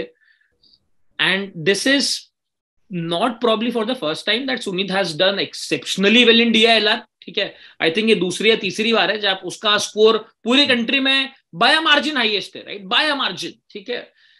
स्लॉट 3 में अगेन मैं बहुत सारे लोगों को जानता हूं, मेरे को कोई 40 वाला भी नहीं मिला है अभी तक, right. I have not seen anybody with a score of 40 in DILR, because 40 in slot 3 DILR में 100% दे रहा है, ठीक है। तो सुनीत, DILR में you have time and again proven yourself to be best in the country. What is the reason for that? क्या आपने ऐसा मंत्र जान लिया है जो मतलब rest of the country is not able to catch up to you? Best in the country तो पता नहीं, not best in the house. आप मेरी वाइफ से पूछोगे तो वो बोलेगी कि no, is definitely not best in the house. So बढ़िया, jokes apart, to be very honest, मैं बहुत ज्यादा इसके बारे में सोचता नहीं हूँ। कभी कभी मैं डेफिनेटली सोचता हूँ, मैं कभी कभी अपने आप को जब खुश करना होता है तो मैं बहुत सोचता हूँ कि यार DILR में तो मैं बहुत सही हूँ, लॉजिकल रीजनिंग बहुत अच्छी है। इनफैक्ट मुझे याद है कि जब मैंने सोचा था कि मैं जॉब नहीं लूंगा MBA के बाद, मेरा एक कजिन है जो मेरी उम्र का है, उसने FMS से अपना MBA किया था। He was also like 99.5 plus ही, उसके 1-2 बार आए थे पर उसने FMS में एडमिट ले लिया था। तो I always keep talking to him, right. I was like dude, I am a bit apprehensive कि यार नौकरी ले नहीं रहा हूँ, कुछ गड़बड़ ना हो जाए। उसका ये था, यार बॉस तू, you are one of the best in the country when it comes to making logical decisions, तो चुप कर तू कर अपना काम, तुझे जो करना है तू कर, तू अच्छा करेगा, राइट। सो ऑब्वियसली DILR में जितनी भी परफॉर्मेंसेज हुई है वो सब सोच के हमेशा अच्छा ही लगता है। बट जब मैं एग्जाम देने जाता हूँ, मेरा सिंगल पॉइंट एजेंडा रहता है, it's not just DILR, it's all the 3 sections, and it's very simple. I always think यार how can I do all the questions and all the questions right? Even verbal ability where I am not so good, I know I am not so good, but when I take the test I am always looking to get the right answer, and I'm always looking to get it in the adequate amount of time कि यार मैं अपना पूरा test खत्म कर सकूं, मुझे कुछ भी तुक्का नहीं मारना पड़े। Obviously with time over the last years verbal की प्रैक्टिस भी थोड़ी कम हो गई, तो उसमें कभी कभी छूट भी जाते सवाल। But I think this year I did all questions except one in verbal ability. Obviously, the accuracy wasn't as good. But yeah, DILR and quants, because I keep teaching as well, right? तो थोड़ा practice में रहता ही हूँ, तो उसमें रहता भी है कि यार सब टाइम से मैं कर सकता हूँ। तो I just do it one question at a time or one set at a time when it comes to DILR. One thing that I've learned over the last 3 years DILR में, जब से ये छह सवाल वाले सेट्स भी आने लगे हैं, मतलब ये साल तो चलो सारे 5-5 सवाल वाले सेट थे। एक चीज मैंने सीखी है कि ये जब सेट में 4 से ज्यादा सवाल हो जाते हैं ना, मतलब I don't know if this will be the case this year और not, but if it will be please मुझे याद कर लेना आप सब लोग। पर जब भी ये ज्यादा सवाल वाले सेट आते हैं ना, ये हमेशा आपकी रेजिलियंस का टेस्ट लेता है। इधर हमेशा एक पॉइंट आएगा जब आपको लगेगा कि यार अब आगे बढ़ना मुश्किल है, बस आपने वो पॉइंट पे 1-2 मिनट लगा के अपना दिमाग पे जोर दे के, दिमाग गर्म करके, अगर आपने वो एक हिंट जो है वो पकड़ ली और आगे बढ़ गए, तो आपका पूरा सेट सॉल्व होना है। तो बहुत सिंपल फिलोसफी के साथ जाता हूँ। जैसे पता था 4 सेट है, 5-5 सवाल के सेट है, 40 मिनट का सेक्शन है, भाई 10 मिनट में एक एक सेट करना है। 10 मिनट में अगर नहीं होते हुए दिख रहा है 1-2 मिनट और दे सकते हैं, वरना पहले ही छोड़ दो, दूसरे पे जाओ, अब आ जाना वापस इस पे, है ना। सेट सिलेक्शन बहुत इंपॉर्टेंट रहता है, किसी ने लिखा भी है इधर, और हम भी यही बोलते हैं यार सेट सिलेक्शन तो बहुत इंपॉर्टेंट है। मैं ये करता हूँ कि यार कोशिश करता हूँ कि अपने आप से समझ लूँ कि कौन सा आसान लग रहा है, कौन सा डिफिकल्ट लग रहा है, और बहुत जल्दी कोशिश करता हूँ, ये 30-40 सेकंड में कर लेता हूँ। फिर जो लगता है ये इंट्यूटिवली होता है, कई बार उल्टा भी पड़ता है, कई बार लगता है आसान है पर होता थोड़ा डिफिकल्ट है। पर आई डोंट लूज माई काम ड्यूरिंग DILR। आई नो कि ठीक है, if I screw up 1 set, बाकी 30 मिनट तो है ना यार मेरे पास, 30 मिनट में बाकी 3 सेट तो मैं कर सकता हूँ, राइट। चलो और खराब हुआ 2 सेट तो कर ही लूंगा, उतना कॉन्फिडेंस रखता हूँ। और जब भी कोई सेट उठाता हूँ, ये कॉन्फिडेंस जरूर रखता हूँ कि ऐसा नहीं है कि मैं कुछ भी सॉल्व कर ही नहीं सकता। चलो ठीक है, टाइम ज्यादा लगेगा, टाइम लगा लेंगे, पर मैं हर एक चीज सॉल्व कर सकता हूँ। इनफैक्ट जो मेरे से एग्जाम में सॉल्व नहीं होता है, मैं उसका अलग मेंटल नोट बनाता हूँ और एग्जाम के बाद सबसे पहले वो चीज बैठ के सॉल्व करता हूँ, मैं सेंटर में बैठ के कर लेता हूँ। ठीक है, when it comes to DILR and quants, obviously verbal यार ठीक है अपना सब्जेक्ट है नहीं, उस बनाएंगे उसको भी किसी दिन, होपफुली उसको भी सिखाने की कोशिश करेंगे तो सीखेंगे भी वो। बट DILR एंड क्वांट्स जब भी कुछ गड़बड़ होती है, कोई सवाल में अटक जाता हूँ, कुछ नहीं समझता है, ये टाइम पे भी एक सवाल था ऐसा, Vipul if you remember, there was one question which was a wrong question in DILR। Female male female age वाला जो था। वो डेथ वाला जो कुछ कुछ यस था, यस यस, इट आसान वाज सेट। स्क्रैप, उसको बाद में स्क्रैप कर दिया था। तो बस वो सवाल पे मैं अटका था। अ, और मैंने देख लिया, मुझे लग गया कि यार ये सवाल गलत है, हम्म। फिर भी एक मेंटल नोट बनाया और एग्जाम में अपने आप को थोड़ा काम डाउन करने के लिए बोला कि यार ये गलत है और आगे बढ़। क्योंकि कई बार होता है ना कि इजी सेट है, आपके बाकी 5 सवाल हो गए, आप ये छठे पे अटक रहे हो, आपको नहीं आ रहा है जवाब। obviously ये सवाल ही गलत था in this case, but a lot of cases questions are not wrong, generally questions are not wrong, right? Yes yes So yes. you have to mentally prepare yourself कि यार please leave and move ahead, otherwise जो 15 mark और मिलने वाले वो भी नहीं मिलेंगे। तो भाई ये प्रैक्टिस वगैरह के साथ, बहुत चीजें सॉल्व करके, बहुत सेट सॉल्व कर कुरा के, ये कॉन्फिडेंस भी आ गया कि यार हर एक सेट सॉल्व कर सकता हूँ। एंड दूसरी तरफ ये भी है कि भाई स्ट्रेटेजी भी बन गई कि कहीं कुछ अटकते तो उसको अफेक्ट नहीं होने देते। So this was the only question which I was not able to solve in the exam. Otherwise, I was able to solve, but this wasn't the last set which I was attempting. इसके बाद एक और set था मुझे करना था। मैं अगर ये सवाल पे अटक जाता तो शायद वो स्कोर नहीं आता जो मेरा आया था, और मेरे हिसाब से बहुत लोग अटके होंगे। मैं भी अगर मेरे पहला या दूसरा अटेम्प्ट होता शायद मैं अटकता इसके अंदर, क्योंकि अब 10-12 साल का एक्सपीरियंस हुआ, इतनी चीजें देख ली है, कहीं ना कहीं अपने आप को समझाया कि यार ठीक है गलत होगा आगे बढ़। जबकि मैं भी कैट में इतना बिलीव करता हूँ कि ये लोग गलतियां नहीं करेंगे, तो अंदर से थोड़ा सा डर भी था, पर वो फिर मैंने जाने दिया। हाँ, कोई मॉक टेस्ट होता तो शायद मैं थोड़ा कैजुअल होता उस चीज को लेकर और मैं उसको दिल पे ले लेता, ईगो पे ले लेता। एग्जाम में कभी है मैं गलती नहीं करता, कर चुका जो करनी थी पहले, अब नहीं करता, अब ईगो पे ज्यादा नहीं लेता हूँ और आगे बढ़ता हूँ कि ठीक है नहीं आ रहा है, एग्जाम के बाद 5 मिनट और लेंगे और सॉल्व कर लेंगे, सही राइट। बात सो है। ये एटीट्यूड के साथ काफी सही हो जाता है। अब ये एटीट्यूड बनाने के लिए गाइस पीछे मेहनत भी बहुत लगती है, ऐसे नहीं है कि भाई यूं ही आप बोल दो कि यार मैं सारे सवाल सॉल्व कर सकता हूँ और आप करके आ भी जाओ। तो लाइफ में बहुत लॉजिकल रीजनिंग की हुई है बचपन से। ये जो टैलेंट सर्च एग्जाम्स होते थे, नेशनल टैलेंट सर्च, और हमारे महाराष्ट्र का भी टैलेंट सर्च होता था, अलग अलग ऐसी एग्जाम्स दी हुई है जिसमें logical reasoning used to be a very important part, right. तो तब से ही एक बेस तो बना हुआ था। And obviously during CAT preparation over the last so many years, CAT related भी कई सारे सेट्स वगैरह प्रैक्टिस किए हैं। एक चीज जो मैं अपने स्टूडेंट्स को रेकमेंड करता हूँ कि before even you start your preparation, try doing a Sudoku a day for at least 15-20 days. And it helps a lot. I feel a lot of sets in CAT have that Sudoku वाला feel around them, जहाँ वो matrix type का होता है, आपको नाम के आगे उनकी गाड़ी का रंग, उनके घर और 4 चीजें भरनी होती है. तो ये सारी चीजें आपकी बहुत आसान हो जाती है when you do things like Sudokus and even Kakuros. Kakuro थोड़ा उतना पॉपुलर पजल नहीं है, पर वो भी एक जापानीज पजल है. थोड़ा न्यूमेरिकल ज्यादा है, पर काफी फन है वो, मुझे ज्यादा पसंद है वो इनफैक्ट. तो ये चीजें मैं बहुत रेगुलरली सॉल्व भी करता हूँ. I enjoy solving puzzles, right? So that automatically shows in how I approach the DILR examination. तो बस यही है विपुल, मतलब वो एक कॉन्फिडेंस के साथ जाता हूँ कि भाई कर लूंगा, और कभी वो कॉन्फिडेंस को ओवर कॉन्फिडेंस नहीं होने देता हूँ कि वो ईगो पे लेके अटक गया और कुछ तकलीफ हो जाए. फिर भी आप कई बार मुझे जब मैं ऐसे लाइव टेस्ट वगैरह दूंगा, वो गलती कई बार मेरे से भी हो जाती है कि मैं कहीं अटक गया और मैं अटके रह गया, ईगो पे ले लिया, है ना. तो कोशिश करनी है आपको कि वो आप बड़े ओकेजन पे, एग्जाम पे आप रिपीट ना करो. जस्ट टू समराइज बच्चों, the gist of this discussion, right, यहाँ पे 3 बहुत बहुत क्रिटिकल चीजें हैं जो अपने को समझ में आती है. पहली बात, selection of a set matters a lot, right. उसमें भी एक स्टॉप लॉस का कॉन्सेप्ट है कि नहीं आ रहा है तो आपको स्टॉप लॉस बुक करना है. ऐसा नहीं है कि भाई ये सेट मैंने पिक कर लिया तो अब तो इसको करना ही है. आपने इनफ टाइम दे लिया, 4 मिनट 5 मिनट, आगे बढ़ो. नहीं आ रहा, आगे बढ़ो, राइट. दूसरी चीज, एटीट्यूड. आपको ये कॉन्फिडेंस बिल्ड करना पड़ेगा यार कि ऐसा तो कोई सेट है ही नहीं, ऐसा तो सेट हो ही नहीं सकता जो मैं 20 मिनट में ना कर पाऊं. ये सारा प्रेशर आता है 10 मिनट का, 12 मिनट में करना है, प्रेशर आएगा. बट आपको ये कॉन्फिडेंस रखना है कि 20 मिनट में तो मैं कोई भी सेट क्रैक कर सकता हूं. See, ultimate goal in CAT exam for students, right, is to crack 2 sets as early as you can. ये अल्टीमेट गोल है हमारा. तीसरा सेट हो गया, बहुत अच्छी बात है, 99.9 आएगा या 100 भी आ सकता है अगर तीनों की तीनों करेक्ट है तो. 4 सेट रेरिटी है, right. Let's be practical.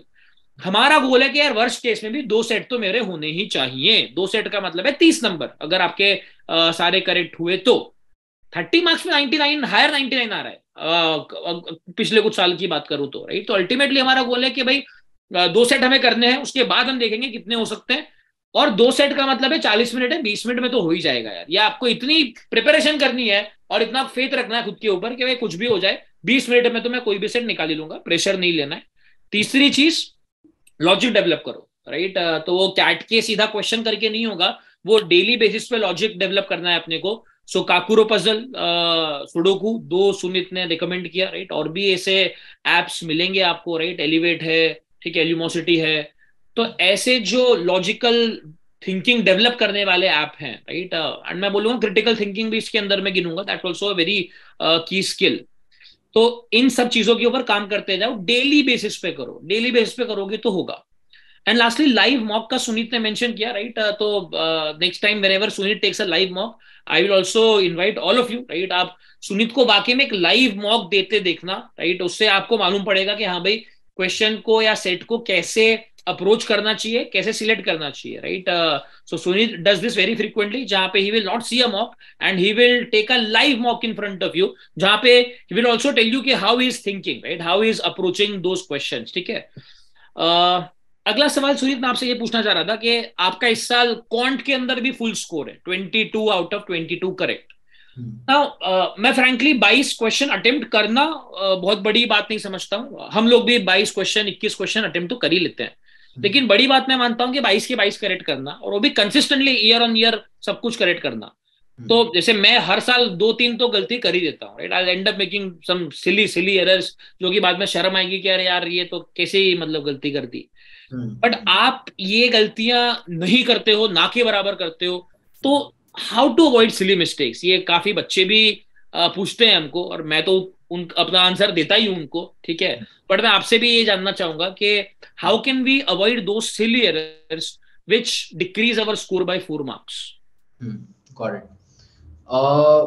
C when I as a student ना, मैं भी ये करता ही था. मैं अभी भी ऐसा नहीं है मैं नहीं करता हूँ. ये साल का केस ऐसा था कि सब सही हो गए. मेरे भी होते ऐसे अटेम्प्ट जहाँ गलती होती है. लास्ट ईयर हुई थी, उससे पहले भी जितने टाइम दिए बीच बीच में हो जाती है कई सारी गलतियां. But I think the solution to this which I developed for myself, which obviously works in some cases, does not in a few as well, was कि एक तो ऑब्वियसली पूरे फोकस के साथ टेस्ट देना है ना, तो वो टेस्ट में अपने आप को बार बार ध्यान दिलाना है कि अभी तक खत्म नहीं हुआ है। कई बार होता है डीआईएलआर बहुत अच्छा हो गया तो उसके बाद आपने थोड़ा चिल ले लिया क्वांट्स, कई बार उल्टा होता है कि डीआईएलआर इतना खराब हुआ कि यार छोड़ो यार क्या ही करना है क्वांट्स में, तो बाहर हो गया।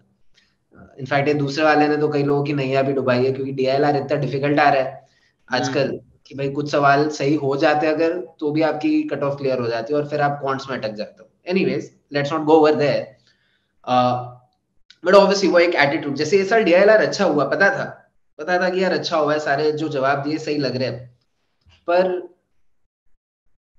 एक एक सवाल, again one question at a time, again the strategy is there, you have to just follow your strategy. If you have taken 30 test, I am pretty sure you developed a decently robust strategy, जो आप बस execute कर दो exam के अंदर तो आप clear कर जाने चाहिए most probably, right. The strategy is very simple, पहले 5 मिनट में 3 सवाल करने हैं, क्योंकि आपको 40 मिनट में 22 सवाल करने हैं, राइट। तो अगर आप 5 इंटू जितना होता है 40 मिनट के लिए वही 3 इंटू करोगे तो आपके 22 सवाल हो जाने चाहिए।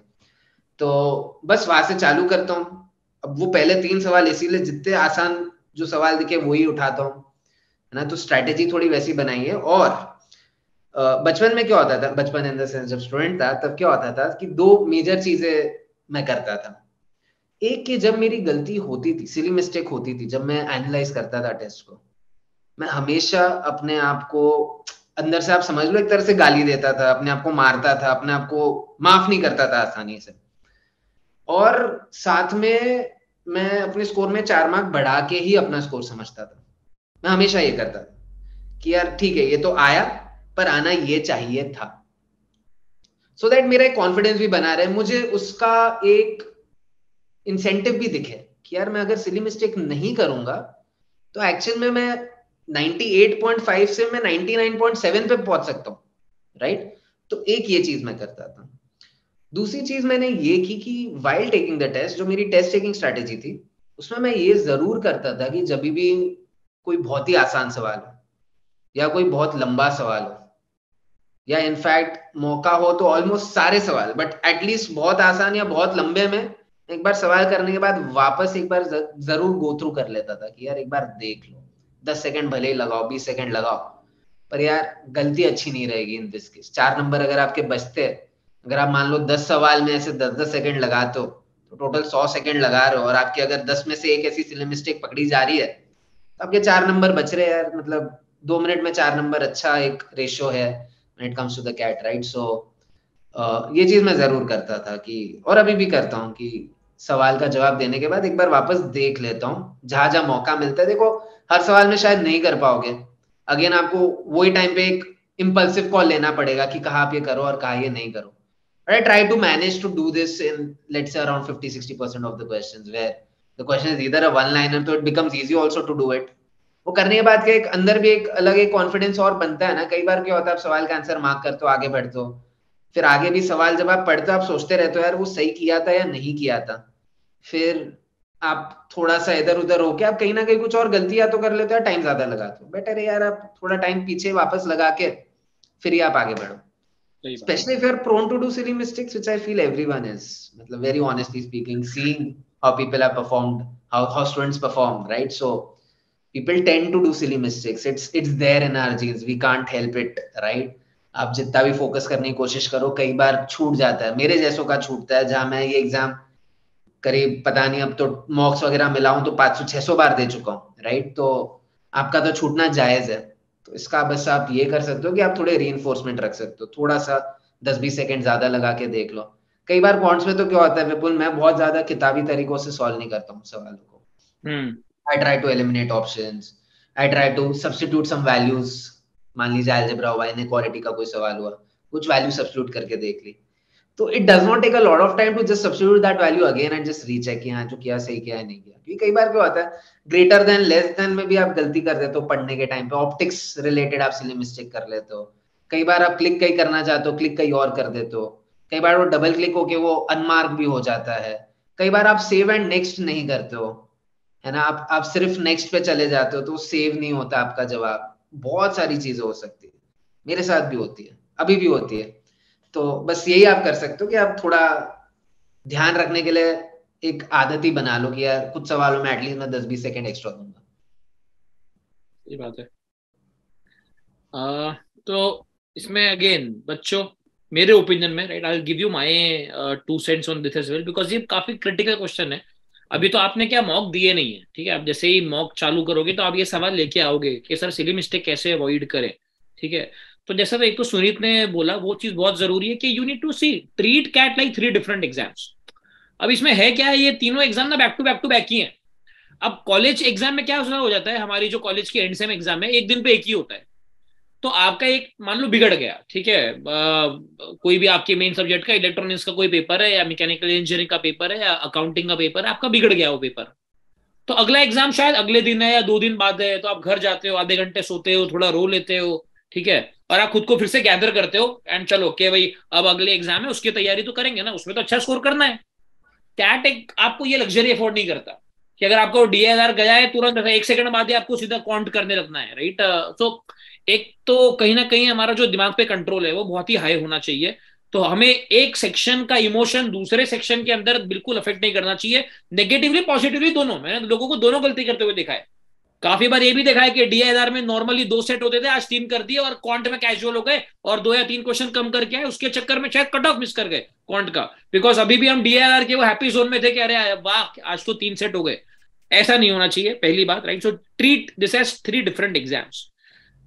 दूसरी चीज, डोंट ट्रीट मिस्टेक्स कैजुअली, कि अगर सिली मिस्टेक हो रही है तो हाँ ठीक है यार, ये तो एग्जाम में नहीं करूंगा, ऐसे आपको नहीं करना है। आपको वाकई में सुनीत ने बोला, राइट, कि खुद को गाली देना, वापस से देखना कैसी, मतलब कैसे गलती कर दी मैंने, ऐसी मैं गलती कैसे कर सकता हूँ। सो मिस्टेक्स को आपको सीरियसली लेना पड़ेगा। कैजुअली आप लोगे कि हाँ ठीक है ये तो मल्टीप्लाई बाय ये गलत कर दिया, ऐसा तो ठीक है, I will never do this again, ठीक है। Just by saying I will never do this again नहीं होगा, आपको वाकई में उसको रीइंफोर्स करना पड़ेगा। मैं कोई गलती करता हूं, मैं ये करता हूं, उसको ना कम से कम 3 लगातार दिन देखना पसंद करता हूं। So if I have made a mistake for the next 3 days, तीनों दिन में एक बार वो सवाल दोबारा कि यार ये वाकई में बहुत ही गंदी थी, गलती थी, इसको इस तरीके से भी कर सकता था, राइट। तो मैं बार बार वो गलती देख के इसको एलिमिनेट करने की ट्राई करूंगा। Still has not worked in my case, I still and up making these errors. Question जब भी आप पढ़ते हो ना, ठीक है, क्वेश्चन पढ़ लिया आपने, निकाल लिया आंसर, मैं रिकमेंड करता हूं एक बार फिर से पढ़ने का कि एग्जैक्टली पूछा क्या है। काफी बार गलती क्या होगी कि आपने एक वेरिएबल ले लिया एक्स और आपका कुछ तो आंसर आ गया है और आप उसको मार्क कर दो, पर एक बार सवाल पढ़ लो फिर से कि एक्स ही पूछा है ना, या x+5 पूछा है कि what is his age 5 years later, और आप शायद एक्स निकाल के वो मार्क करना चाह रहे हो। क्वेश्चन हमेशा एक बार डाल दो कि भाई वापस से एग्जैक्टली उसमें 5 सेकंड जाते हैं, राइट, 5-10 सेकंड में कोई फर्क नहीं पड़ेगा। वो जो एक गलती भी अगर आपने बचा ली, it is absolutely worth, right. Sunit ने बोला कि भाई अगर आपके 100 सेकंड में या 2 मिनट के अंदर 4 नंबर आ रहे हैं, 2 मिनट में 4 नंबर कौन से आपके आते हैं, 80 नंबर लाते हो क्या क्वांट में आप, ठीक है, नहीं आते 40 मिनट में। तो it's absolutely worth, right. And lastly, silly mistakes अगर आपको अपनी थोड़ी कम करनी है तो मैं आपको रिकमेंड करूंगा कि आप अपने फोन पे जितने नोटिफिकेशन कम कर दोगे उतना अच्छा, ठीक है। तो शायद ईमेल के नोटिफिकेशन नहीं चाहिए आपको, इतने बहुत क्रिटिकल ईमेल शायद आपको नहीं आते होंगे मेरे ख्याल से, ठीक है। नोटिफिकेशन कम कर दो, स्पेशली पढ़ते टाइम आप अपना फोन ना रखो तो अच्छा है। जब आप कॉन्सेंट्रेट करने बैठे हो तो आपके भी दिमाग को पता होना चाहिए कि फुल कॉन्सेंट्रेशन यहाँ पे। अभी होता है कि हम पढ़ाई कर रहे हैं और वो मोबाइल बजे जा रहा है जेब में और आप देख रहे हो मैसेज इसका आया और फिर क्वेश्चन कर रहे हो, फिर दोबारा फोन देखा, that destroys your ability to focus, right. पढ़ाई के टाइम पे I will recommend no notifications, कुछ भी नहीं, आप फोन अपना साइड पे रख दो एंड 2 घंटे मॉक दे रहे हो या उसका एनालिसिस कर रहे हो, उतने टाइम वही करो, राइट। बाद में आप करते रहना, कोई दिक्कत वाली बात नहीं है। चलिए 2 या 3 क्वेश्चन का टाइम ही बचा है सुनीत, तो एकदम पिन पॉइंटेड इंपॉर्टेंट क्वेश्चंस के ऊपर ही आता हूँ। वर्बल के रिगार्डिंग में आपसे एक सवाल पूछना चाहता हूँ। So again you are I think somebody जो वर्बल में बहुत अच्छे से बच्चों को बता सकता है, ठीक है। तो as somebody, right, who has let's say failed to clear cut off once or twice previously, so how have you evolved, क्या आपने तैयारी की है वर्बल सेक्शन स्पेसिफिक, जहां पे अब शायद I think you would be confident कि यार कट ऑफ में तो कभी दिक्कत नहीं आने वाली, 90% की फाइट नहीं रहती। फाइट वही है कि 97 आएगा या 99 आएगा, ठीक है। तो बहुत सारे बच्चे ऐसे होते हैं वर्नाक्यूलर मीडियम से हैं या इंग्लिश मीडियम से भी हैं, तो कभी रीडिंग नहीं किया इतना, ठीक है। अभी कैट ज्वाइन करने के बाद ही उन्हें लगा है कि हाँ चलो पहली किताब पढ़ते हैं। तो ऐसे में बच्चों को क्या करना चाहिए? परफेक्ट, बहुत ही बढ़िया क्वेश्चन है, क्योंकि मैं भी हमेशा ये सोचता हूँ कि मेरे पास शायद मैथ और एलआरडीए में उतना नहीं है देने के लिए जितना वर्बल में होगा, through my experiences. So verbal में यार मेन है रीडिंग, जो आपने कहा विपुल, रीडिंग करनी ही पड़ेगी, मतलब कोई और दो राय है नहीं उधर। मेरा बस एक टेक अलग है, जो majority you know mentors teachers जैसे बताएंगे। मैं ये कहता हूँ, मैं थोड़ा सा स्टूडेंट के लिए आसान कर देता हूँ एटलीस्ट इनिशियली, कि आप वो चीज पढ़िए जो चीज में आपका इंटरेस्ट हो। Don't don't think a lot about कि यार ये इसका क्वालिटी कैसा होगा। जैसे न्यूज़पेपर भी लोग पूछते हैं कि कौन सा न्यूज़पेपर पढ़ना चाहिए, right? If you don't have a habit of reading, I don't think as of now for you the newspaper matters as much. Because if I give you a newspaper जहाँ ठीक है इंग्लिश बड़ी बड़ी है लेकिन आपको कुछ समझ में आने नहीं वाला है या आपको डिफिकल्ट पड़ेगा, तो आपका रेजिस्टेंस बढ़ जाएगा रीडिंग के लिए, आप नहीं करोगे, right? So always start with something with which you are comfortable, right? A topic which you like, right? So let's say for me, for example, I think instead of reading books, I actually started reading on Wikipedia. I used to research a lot, used to love reading a lot of stuff around sports and cricket and mythology, right? तो अलग अलग varied subject भी मिल जाते थे वहां से, आप link हो के कई और ही पहुंच जाते। कई बार स्पोर्ट्स पढ़ते पढ़ते मैं हिस्ट्री में घुस जाता, या कई बार मैं फिलोसफी में घुस जाता, राइट? तो कुछ कुछ आपको अलग भी मिल जाता है। At the same time you enjoy reading stuff, right? And when you enjoy reading, automatically आपकी आदत बनना ज्यादा आसान हो जाता है। Even in books, let's say if you want to start reading books, I would recommend read novels which are thoda sa less in size, at least when you start, if you don't have a habit. Yeah, if you've read your last novel, let's say a year or more than that ago, right? Some recommendations, I think the first novel which I'll recommend, and I recommend this to everyone because I love this one. It's very easy, very simple, because it is written for 6-year-olds. ठीक है? Roald डाल करके एक author है जो बच्चों के लिए किताबें लिखते हैं। उनकी एक किताब है जिसके ऊपर मूवी भी बन चुकी है 2 बार, ठीक है? 2 अलग अलग दिशा डेकेड्स में बनी हुई है। Charlie and the chocolate factory, some of you might have heard about it as well. I love this book, so this is my go to book as well. Like a lot of times I also feel कि यार मेरी reading की habit छूट गई है, तो मैं क्या करता हूँ, मैं यही किताब उठा लेता हूँ, क्योंकि this is a 4-5-6 hour read basically. तो आप एक दिन में इसको खत्म कर सकते हो, या आप 2-3 दिन में 2-2 घंटा पढ़ के भी खत्म कर सकते हो। उससे एक अच्छा कॉन्फिडेंस आता है यार, किताब आप खत्म करते हो ना, आपको बहुत अच्छा लगता है। ना कि यार किताब के 40-50 पन्ने पढ़े और अभी और 500 पेज बाकी है और उसमें आपने फिर छोड़ दिया, अलग टेंशन, उसका stress. Start with something which you can finish off easily, right? And then you can go on to the heavy duty stuff, right? So एक और अच्छी किताब है एनिमल फार्म, जो भी पतली है, 100-125 पेज की, और वो है भी अच्छी, वो लिखी भी बड़ों के लिए। ऐसा भी नहीं है कि वो बच्चों के लिए लिखी गई है, राइट? पर वो बच्चे बड़े सब पढ़ सकते हैं, उसमें मैसेज जो है वो बहुत ही अमेजिंग है। बिल्कुल बिल्कुल। तो ये 2-3 है। मैं तो ये भी बोलूंगा, मतलब again a lot of teachers might not, but I really I started off with Chetan Bhagat novels, right? So I enjoyed them a lot as well. They are very very मसाला वाली किताबें होती है, और वो आप जल्दी जल्दी आप पढ़ सकते हो, और वो इतनी मोटी नहीं होती है। फिर आप जाओ यार, आप अपने जेफरी आर्चर्स पे, और आप अपने जेके राउलिंग वगैरह, हैरी पॉटर वगैरह, जो पढ़ने हैं सब बाद में पढ़ो। पहले आप थोड़े अच्छे रीडेबल नॉवेल से चालू करो। This is what I would say, right? So this is the first thing when it comes to reading. आपको एक रीडिंग की हैबिट बनानी होगी, आप नहीं बनाओगे तो आप मुश्किल है कि आप कैट क्लियर कर पाओगे। मैं बोल रहा हूँ कि not just verbal, but your other sections also will suffer if you don't have a habit of reading, right? Because I feel CAT is a comprehension based exam. Math उतना नहीं है कैट के अंदर मेरे हिसाब से, क्योंकि मैं जब मैथ करता हूँ, मैं आपको जैसे मैं बोल भी रहा था, I do a lot of trial and error, lot of elimination of options, lot of substitutions of values, rather than putting in formula and solving questions, right? So even if you have great comprehension skills, you can do well in all the sections of the CAT. ठीक है? Second, आपको at least जो मैंने किया था, ठीक है, was कि मैंने अलग अलग क्वेश्चन टाइप पकड़े और मैंने उन पे जम के प्रैक्टिस की, और एक क्वेश्चन टाइप पकड़ के बस उसी पे लगा रहता था मैं, एक पूरा पूरा मैं वो टाइम पे। So my major work on my verbal ability was during my second attempt when I was doing that job in Chennai. तो तब मैं वीकेंड पे बैठता, मैं शुरू किया पैरा जंबल से, क्योंकि पैरा जंबल एक ऐसी चीज थी जो मुझे ज्यादा कंफर्टेबल थी। Start with para jumble. मैंने पहले तो सोर्स रिसोर्सेज लेकर आया, मैंने किताबें वगैरह ले आई, ठीक है? मैंने 200 से ज्यादा पैरा जंबल इकट्ठे कर लिए पहले, ठीक है?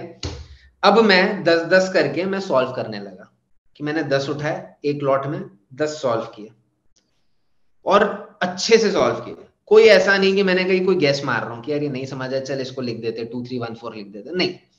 जब तक नहीं मजा आया कि यार ये सही लग रहा है तब तक करते रहा, भले उसमें 5-10 मिनट लग जाए। टाइम भी कर रहा था पर उतना ध्यान नहीं दे रहा था टाइम को। अब पहले 10 के लॉट में मान लो मेरे 6 सही 4 गलत या 5 से 5 गलत आ गए, टाइम भी मैंने लगाया 50 मिनट, मैंने बोला कोई बात नहीं। अब मैंने वापस जो गलत हुए मैंने उनको वापस अपने मन में सॉल्व किया बिना आंसर देखे कि आंसर एक्चुअल में क्या है, वापस ट्राई किया, वापस आंसर की से चेक किया सही है या गलत है। ऐसे करते करते फाइनली जब आंसर की पे आया मैंने बस चेक किया कि हाँ अब जो मेरे आंसर्स आए, मेरे जो लॉजिक्स थे वो सही थे या गलत थे। कई बार फ्लुक में भी आपके सही हो जाते हैं वर्बल में, ठीक है, तो ये चीज का आप भी ध्यान रखना। लॉजिक सारे समझ लिए, then I went to the next set of 10 questions. I kept doing it until I got my requisite accuracy, which for me at that time was 75%, 80%। 75 तो 10 में हो नहीं सकता, तो आपको 8 सही 2 गलत तक आना है। एक बार आपके वो आने लग जाए फिर आप टाइम पे ध्यान दो। अब 50 मिनट में 10 कर रहे हो, अब आप 45 में ट्राई करो, अब आप टाइम पे थोड़ा सा ध्यान भी रख के आप सॉल्व करो, 45 से 40 पे हो, तो धीरे धीरे करके मेरे 30 में 10 में से 8 सही होने लग गए। ठीक है, मेरे लिए अच्छी स्पीड है कि 3 मिनट में मेरा एक सही सवाल हो रहा है with 80% accuracy. Then I used to move to the next type of question. तो एक वीकेंड में ऐसे 200-250 सवाल मेरे को लगते थे, सबको अपने अलग, किसी को 100 में हो जाए, किसी को 300 लगे, किसी को 500 भी लग जाए, तो आप करो, आपके पास इनफ टाइम है। अभी तो यार फरवरी चल रही है, नवंबर में एग्जाम है। वीकेंड के साथ साथ 2 वीकडे भी देने पड़ जाए, 2 मैं भी देता था। मेरे को अगर वीकेंड पे नहीं खत्म होता तो मंडे रात को भी बैठता, ट्यूसडे रात को भी बैठता, कभी फ्राइडे रात से ही चालू कर लेता, क्योंकि जब नौकरी कर रहा था तो ऐसे मतलब एनर्जी उतनी शायद नहीं रहती थी कि वही रात में आके पढ़ो और करो। आई यूज्ड टू प्रेफर कि वीकेंड पे लंबा दो और वीकडेज पे आप मॉक्स वगैरह ले लो अपने। तो ऐसे 200-200 250-250 सवाल, para jumble, para completion, odd sentence out वो टाइम पे नहीं होता, पर वो कैब वगैरह वो टाइम पे कभी कभी आ जाते थे। तो जो भी अलग अलग टाइप के, और कॉम्प्रिहेंशन तो ऑब्वियसली एक बहुत बड़ा क्वेश्चन सेगमेंट अब बन चुका है। तो कॉम्प्रिहेंशन तो आप पकड़ पकड़ के आपको एक वीकेंड में नहीं, आपको तो वो 3-4 वीकेंड लेने पड़ेंगे और करना पड़ेगा। तो ऐसे मैंने अपनी एक्यूरेसी बनाई है इन सब क्वेश्चन टाइप्स में। और कोशिश ये रखिए कि जब इन पे काम किया उसके अगले वाला जब मॉक दिया तो मॉक के अंदर जरूर से इनके जितने भी सवाल आते थे सब अटेम्प्ट करता था, फिर छोड़ता नहीं था, फिर पूरी वो कोशिश रहती थी करूं। और आप ये स्ट्रैटेजी क्वांट्स में भी लगा लो, आप एरिथमेटिक कर लो और फिर इंश्योर करो कि आप मॉक में एरिथमेटिक के सवाल तो सॉल्व कर रहे हो। हमारा प्रॉब्लम ये होता है कि हम मॉक जैसे ही आ जाते हैं ना, पता नहीं हमारा माइंडसेट क्या हो जाता है, या हम वो सोच के नहीं जाते, हम क्वेश्चन 1 2 3 4 5 6 हम ऑर्डर में जाते और करते, या फिर हम उल्टा जाते हैं। कुछ लोगों को होता है कि यार लास्ट के इजी रहते हैं तो चलो हम 22 से चालू करेंगे और उल्टाएंगे। But ideally, what you should do is just look at the question, see what topic it is of. First look at the topic. Don't even see easy, medium, difficult. In your first round, just look at the topic. If it's an algebra question, you're not good at algebra, you know that, leave it. आप second round में कर लेना। पहले round में जरूरी थोड़ी है यार कि यार आपको 15 क्वेश्चन करने या 20 क्वेश्चन करने। अब 5 सवाल करो, लेकिन वो 5 ऐसे सवाल होने चाहिए जो आप जल्द से जल्द सॉल्व कर सको, सो दैट नेक्स्ट राउंड के लिए आपके पास इनफ टाइम बचे। और फिर आप नेक्स्ट राउंड में आप ये जो आपके पसंदीदा सब्जेक्ट नहीं है बट आसान सवाल है, आप वो टाइप के सवाल सॉल्व कर सको, राइट। सो मैं भी ये करता हूँ, एग्जाम में ये रिस्क जरूर कभी भी नहीं लेता हूँ। जो पहले 3 सवाल मैं सॉल्व करता हूँ, कभी भी ज्योमेट्री के हाथ नहीं लगाऊंगा, क्योंकि ज्योमेट्री हमेशा मेरा वो पॉइंट रहा है जहां मैं कभी अटकता हूँ तो बहुत बुरा अटकता हूँ। कर लेता हूँ, जनरली कर लेता हूँ सॉल्व, अच्छा हूँ उसमें, ऐसा नहीं कि अच्छा नहीं हूँ, पर कभी कभी जब अटकता हूँ ना, इतना बुरा अटकता हूँ मैं उसके अंदर कि 10 मिनट कब निकल जाते पता नहीं चलता। So I always ensure my first 5 minutes never geometry, seldom algebra, always arithmetic or modern math or numbers. So maybe figure out all those things for yourselves. But yeah, coming back to verbal ability, this is all the things that I had done. This helped me. Another thing which I recommend to students is newspaper as well. In newspaper में आपकी सिर्फ verbal ability सही नहीं हो रही है, आपका DI भी अच्छा हो रहा है। Especially अगर if I go out and take a name, I feel Times of India is a newspaper which is very, very, visually appealing, which basically means not just photographs and all, but also a lot of tables and charts in the newspaper, which also helps you with your DI as well, is what I feel, right? So, मैं ये भी बचपन से newspaper और specially sports का section तो करते ही थे, तो स्पोर्ट्स में बड़ी सारी एनालिसिस आती थी, भाई सचिन ने इतने रन पिछले 10 साल में, ये हर एक साल का ब्रेकअप है, होम अवे का ऐसा ब्रेकअप है, एवरेज ये बन रही है, इतने नॉट आउट है, तो मेंटली कैलकुलेट करते रहते हो और थोड़ा बेटर होते रहते हो अपनी चीजों में। सही बात है। तो इसमें again the most important thing is first of all if you are a beginner, अगर आप इफ यू आर समबडी जो रीडिंग की आदत डालना चाह रहा है, don't focus on great quality initially, right? आप सिगमंड फ्रॉइड पढ़ने की ट्राई मत करो, try to read the easiest stuff. सबसे पहली जो हमें चीज एबिलिटी डेवलप करनी है वो है 1 घंटा बैठ के पढ़ने की एबिलिटी, कि मैं बैठा हूं 1 घंटा पढ़ पाऊंगा। और जैसे आप कंफर्टेबल हो जाते हो, राइट, फिक्शन चालू करो, उसके बाद धीरे धीरे आप लेवल बढ़ाते जाओ, राइट। उसके बाद आप प्रॉब्ली इकोनॉमिक्स पे आना, उसके बाद आप साइकोलॉजी पे जाना, उसके बाद आप शायद बायोलॉजी के कुछ टॉपिक हो गए, जेनेटिक्स के ऊपर कुछ पैसेज है, ठीक है। तो ग्रेजुअली अपना रीडिंग का लेवल बढ़ाओ। मैं ऑनेस्टली आपको बताऊं, मेरा जितना भी इनिशियल क्रेडिट है वर्बल का, जो भी थोड़ा बहुत 70-80% जो भी आते थे इनिशियली, मैं सारा क्रेडिट दूंगा क्रिकेट कमेंट्री को, कि बचपन मैंने क्रिकेट ही कमेंट्री सुनी है। और जो भी थोड़ा बहुत इंग्लिश आता था, थोड़ा बहुत वोकैबुलरी आता था, हराकिरी का मीनिंग बहुत बाद में मालूम पड़ा कि एग्जैक्टली वो क्या जापानीज कॉन्सेप्ट है, ठीक है, हराकिरी। बट वो रन आउट होता था फनी सिचुएशन, और कमेंटर हर्षा भोगले यूज करता था कि दे कमिटेड हराकिरी, तो मालूम पड़ा कि हराकिरी मतलब समथिंग बैड, ठीक है, ऐसे कुछ गड़बड़ करना, ठीक है। तो कॉन्टेक्स्ट हम बाद में डेवलप कर सकते हैं, पहले इंटरेस्ट डेवलप करो, ठीक है। इंटरेस्ट के बाद फिर अलग अलग तरीके के कॉन्टेक्स्ट डेवलप करते रहेंगे। दूसरी चीज मैं रिकमेंड करता हूं कि आपका रीडिंग स्पीड कैट के दिन 200 होना जरूरी है, अदरवाइज आप पूरा पेपर अटेम्प्ट ही नहीं कर सकते, ठीक है। बिकॉज 700-750 वर्ड के पैसेज आ रहे हैं, राइट। तो समझो कि 200 वर्ड पर मिनट है, तो शायद आप 3-4 मिनट में जाके पढ़ पाओगे पूरा। उसके बाद क्वेश्चन को भी आपको समय देना है। और कैट के दिन आपकी reading speed 50 word per minute कम हो जाएगी। जो भी आपकी यूजुअल नॉर्मल स्पीड है जिसपे आप रीडिंग कर रहे हो, किताब पढ़ रहे हो, नॉवेल पढ़ रहे हो, ठीक है, वो 50 तो कम हो ही जाएगी, या 20% कम हो जाएगी। That probably would be a better thing, ठीक है। तो in order to get an effective reading speed of 200 on the day of cat, I probably need to have an average reading speed 250। तो कैट के दिन जाके 200 आएगा। But reading speed matter करता है, बिकॉज अगर आपका रीडिंग स्पीड मान लो 180 वर्ड पर मिनट है, तो कैट के दिन 150 आएगा। 150 का तो मतलब है आप पूरा पेपर अटेम्प्ट ही नहीं कर सकते, इम्पॉसिबल आपके लिए। या करने जाओगे तो फिर you will and up making lot of errors, because आप शायद 5 या 6 मिनट तो पैसेज पढ़ने में डाल रहे हो, तो फिर आप सवाल करते टाइम बचाना चाहोगे, जिसमें अगेन गलती होंगी। एंड लास्टली देखो, खाली रीडिंग से भी उद्धार नहीं होगा, ये भी मैं आपको बताना चाहूंगा। बहुत लोग को लगता है कि रीडिंग करेंगे रीडिंग करेंगे रीडिंग करेंगे हो जाएगा, ऐसा बिल्कुल भी नहीं होता। आपको क्वेश्चन भी प्रैक्टिस करने पड़ेंगे। तो जैसे सुनीत ने बोला वो 200 पैराजंबल करने हैं, वो करने पड़ेंगे, ठीक है। तो क्वेश्चन भी प्रैक्टिस करने हैं, not just reading, right. Again we are just about to end. Suneet, one last question for the day, कि अगर आपको बच्चों को एक एडवाइस देनी हो, राइट, सिर्फ एक एडवाइस देनी है कैट एस्पिरेंट को, जो इस साल कैट 23 देगा, तो आप उसको फरवरी के महीने में क्या एडवाइस दोगे ताकि वो नवंबर में एक्सेल कर पाए? वो डिफिकल्ट, काफी काफी डिफिकल्ट क्वेश्चन आपने पूछ लिया यार। I feel that CAT is a more mental exam than anything else. I mean math, English, ये सब बस बोलने के लिए, it's doing the basics, right. So my one advice to you guys will be that develop that mentality, develop a strong attitude, try thinking of all the good things that you've done in your life and all the achievements that you've had.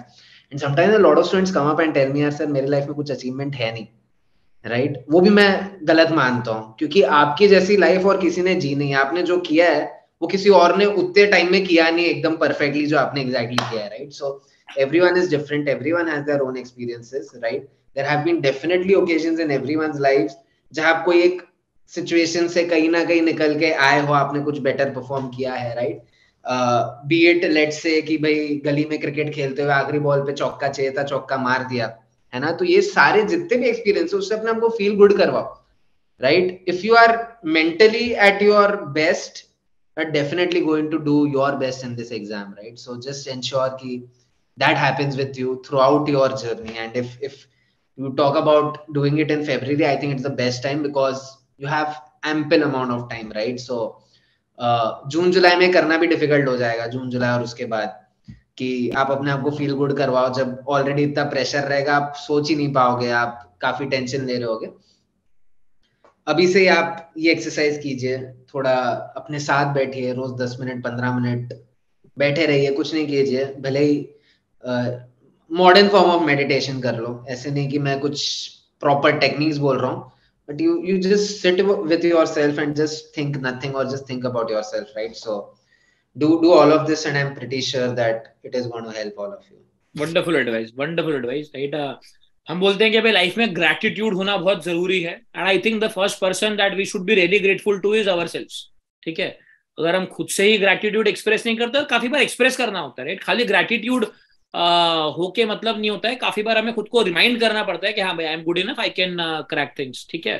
चलिए, on this note will end today's session. Thank you Suneet, thank you for being here and interacting with our students.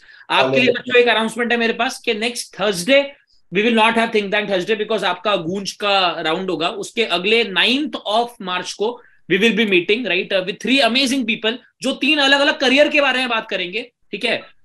Investment banking, consulting, strategy and product management, ठीक है। तो do look forward to that as well, right. Suneet, thank you one more time, right, and all the best बच्चों, जो लोग भी end तक रुके रहे, all the best. All the best, guys.